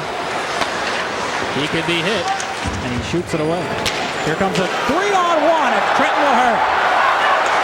They try to hit Brown in the slot, and it rolled off his stick. Great opportunity there for the Titans, but they shouldn't get carried away with this. Right now, they should be thinking defense. Robot tried to set up Brown, but he never got the shot away. Here comes Andrew Dale, broken up at center. And back comes Murphy. Murphy looking for Strobot. A little too wide for him. Bomber didn't make the play. Capoletti tries to ride Dale off. Dale goes hard in the corner. Back to Spence. His shot goes over the glass and deflects right back to the near circle, and the Titans will clear. Mestek keeps play on. Mike Valinga gets it to center. This will roll in. Capoletti lines around for Weichselbaumer, who just flips it to center ice. 10 minutes to go here in period number 3. 2-0 for the Titans. McFarland rolls it behind the net. Jason Spence sends it back the other way. Valinga. And here comes Johnstown. Dodging horse. Stood up at the top of the circle. Spence takes a hack at it. Sends it right behind the net. Weichselbaumer at center ice just dumps it in. And Trenton looks to pick up a change, but Weichselbaumer picks it back up and almost got a shot away. Now he stood straight up in the slot. A lot of center play, Mick. Not too much by the nets. A lot of mid-ice action. Well, here comes Kelsey. He'll try to start out for the Titans on the left wing.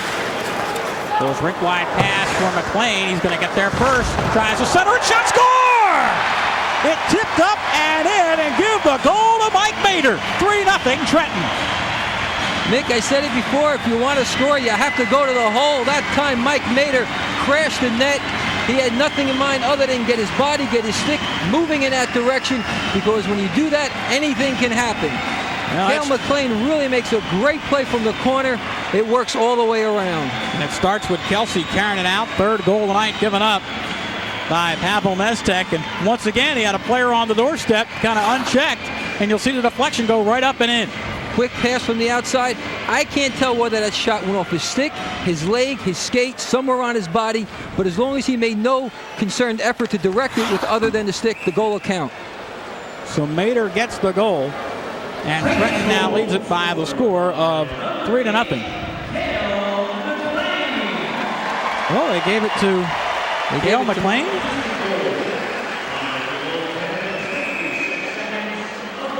They're going to change it. Cale McLean's going to get credited with a goal.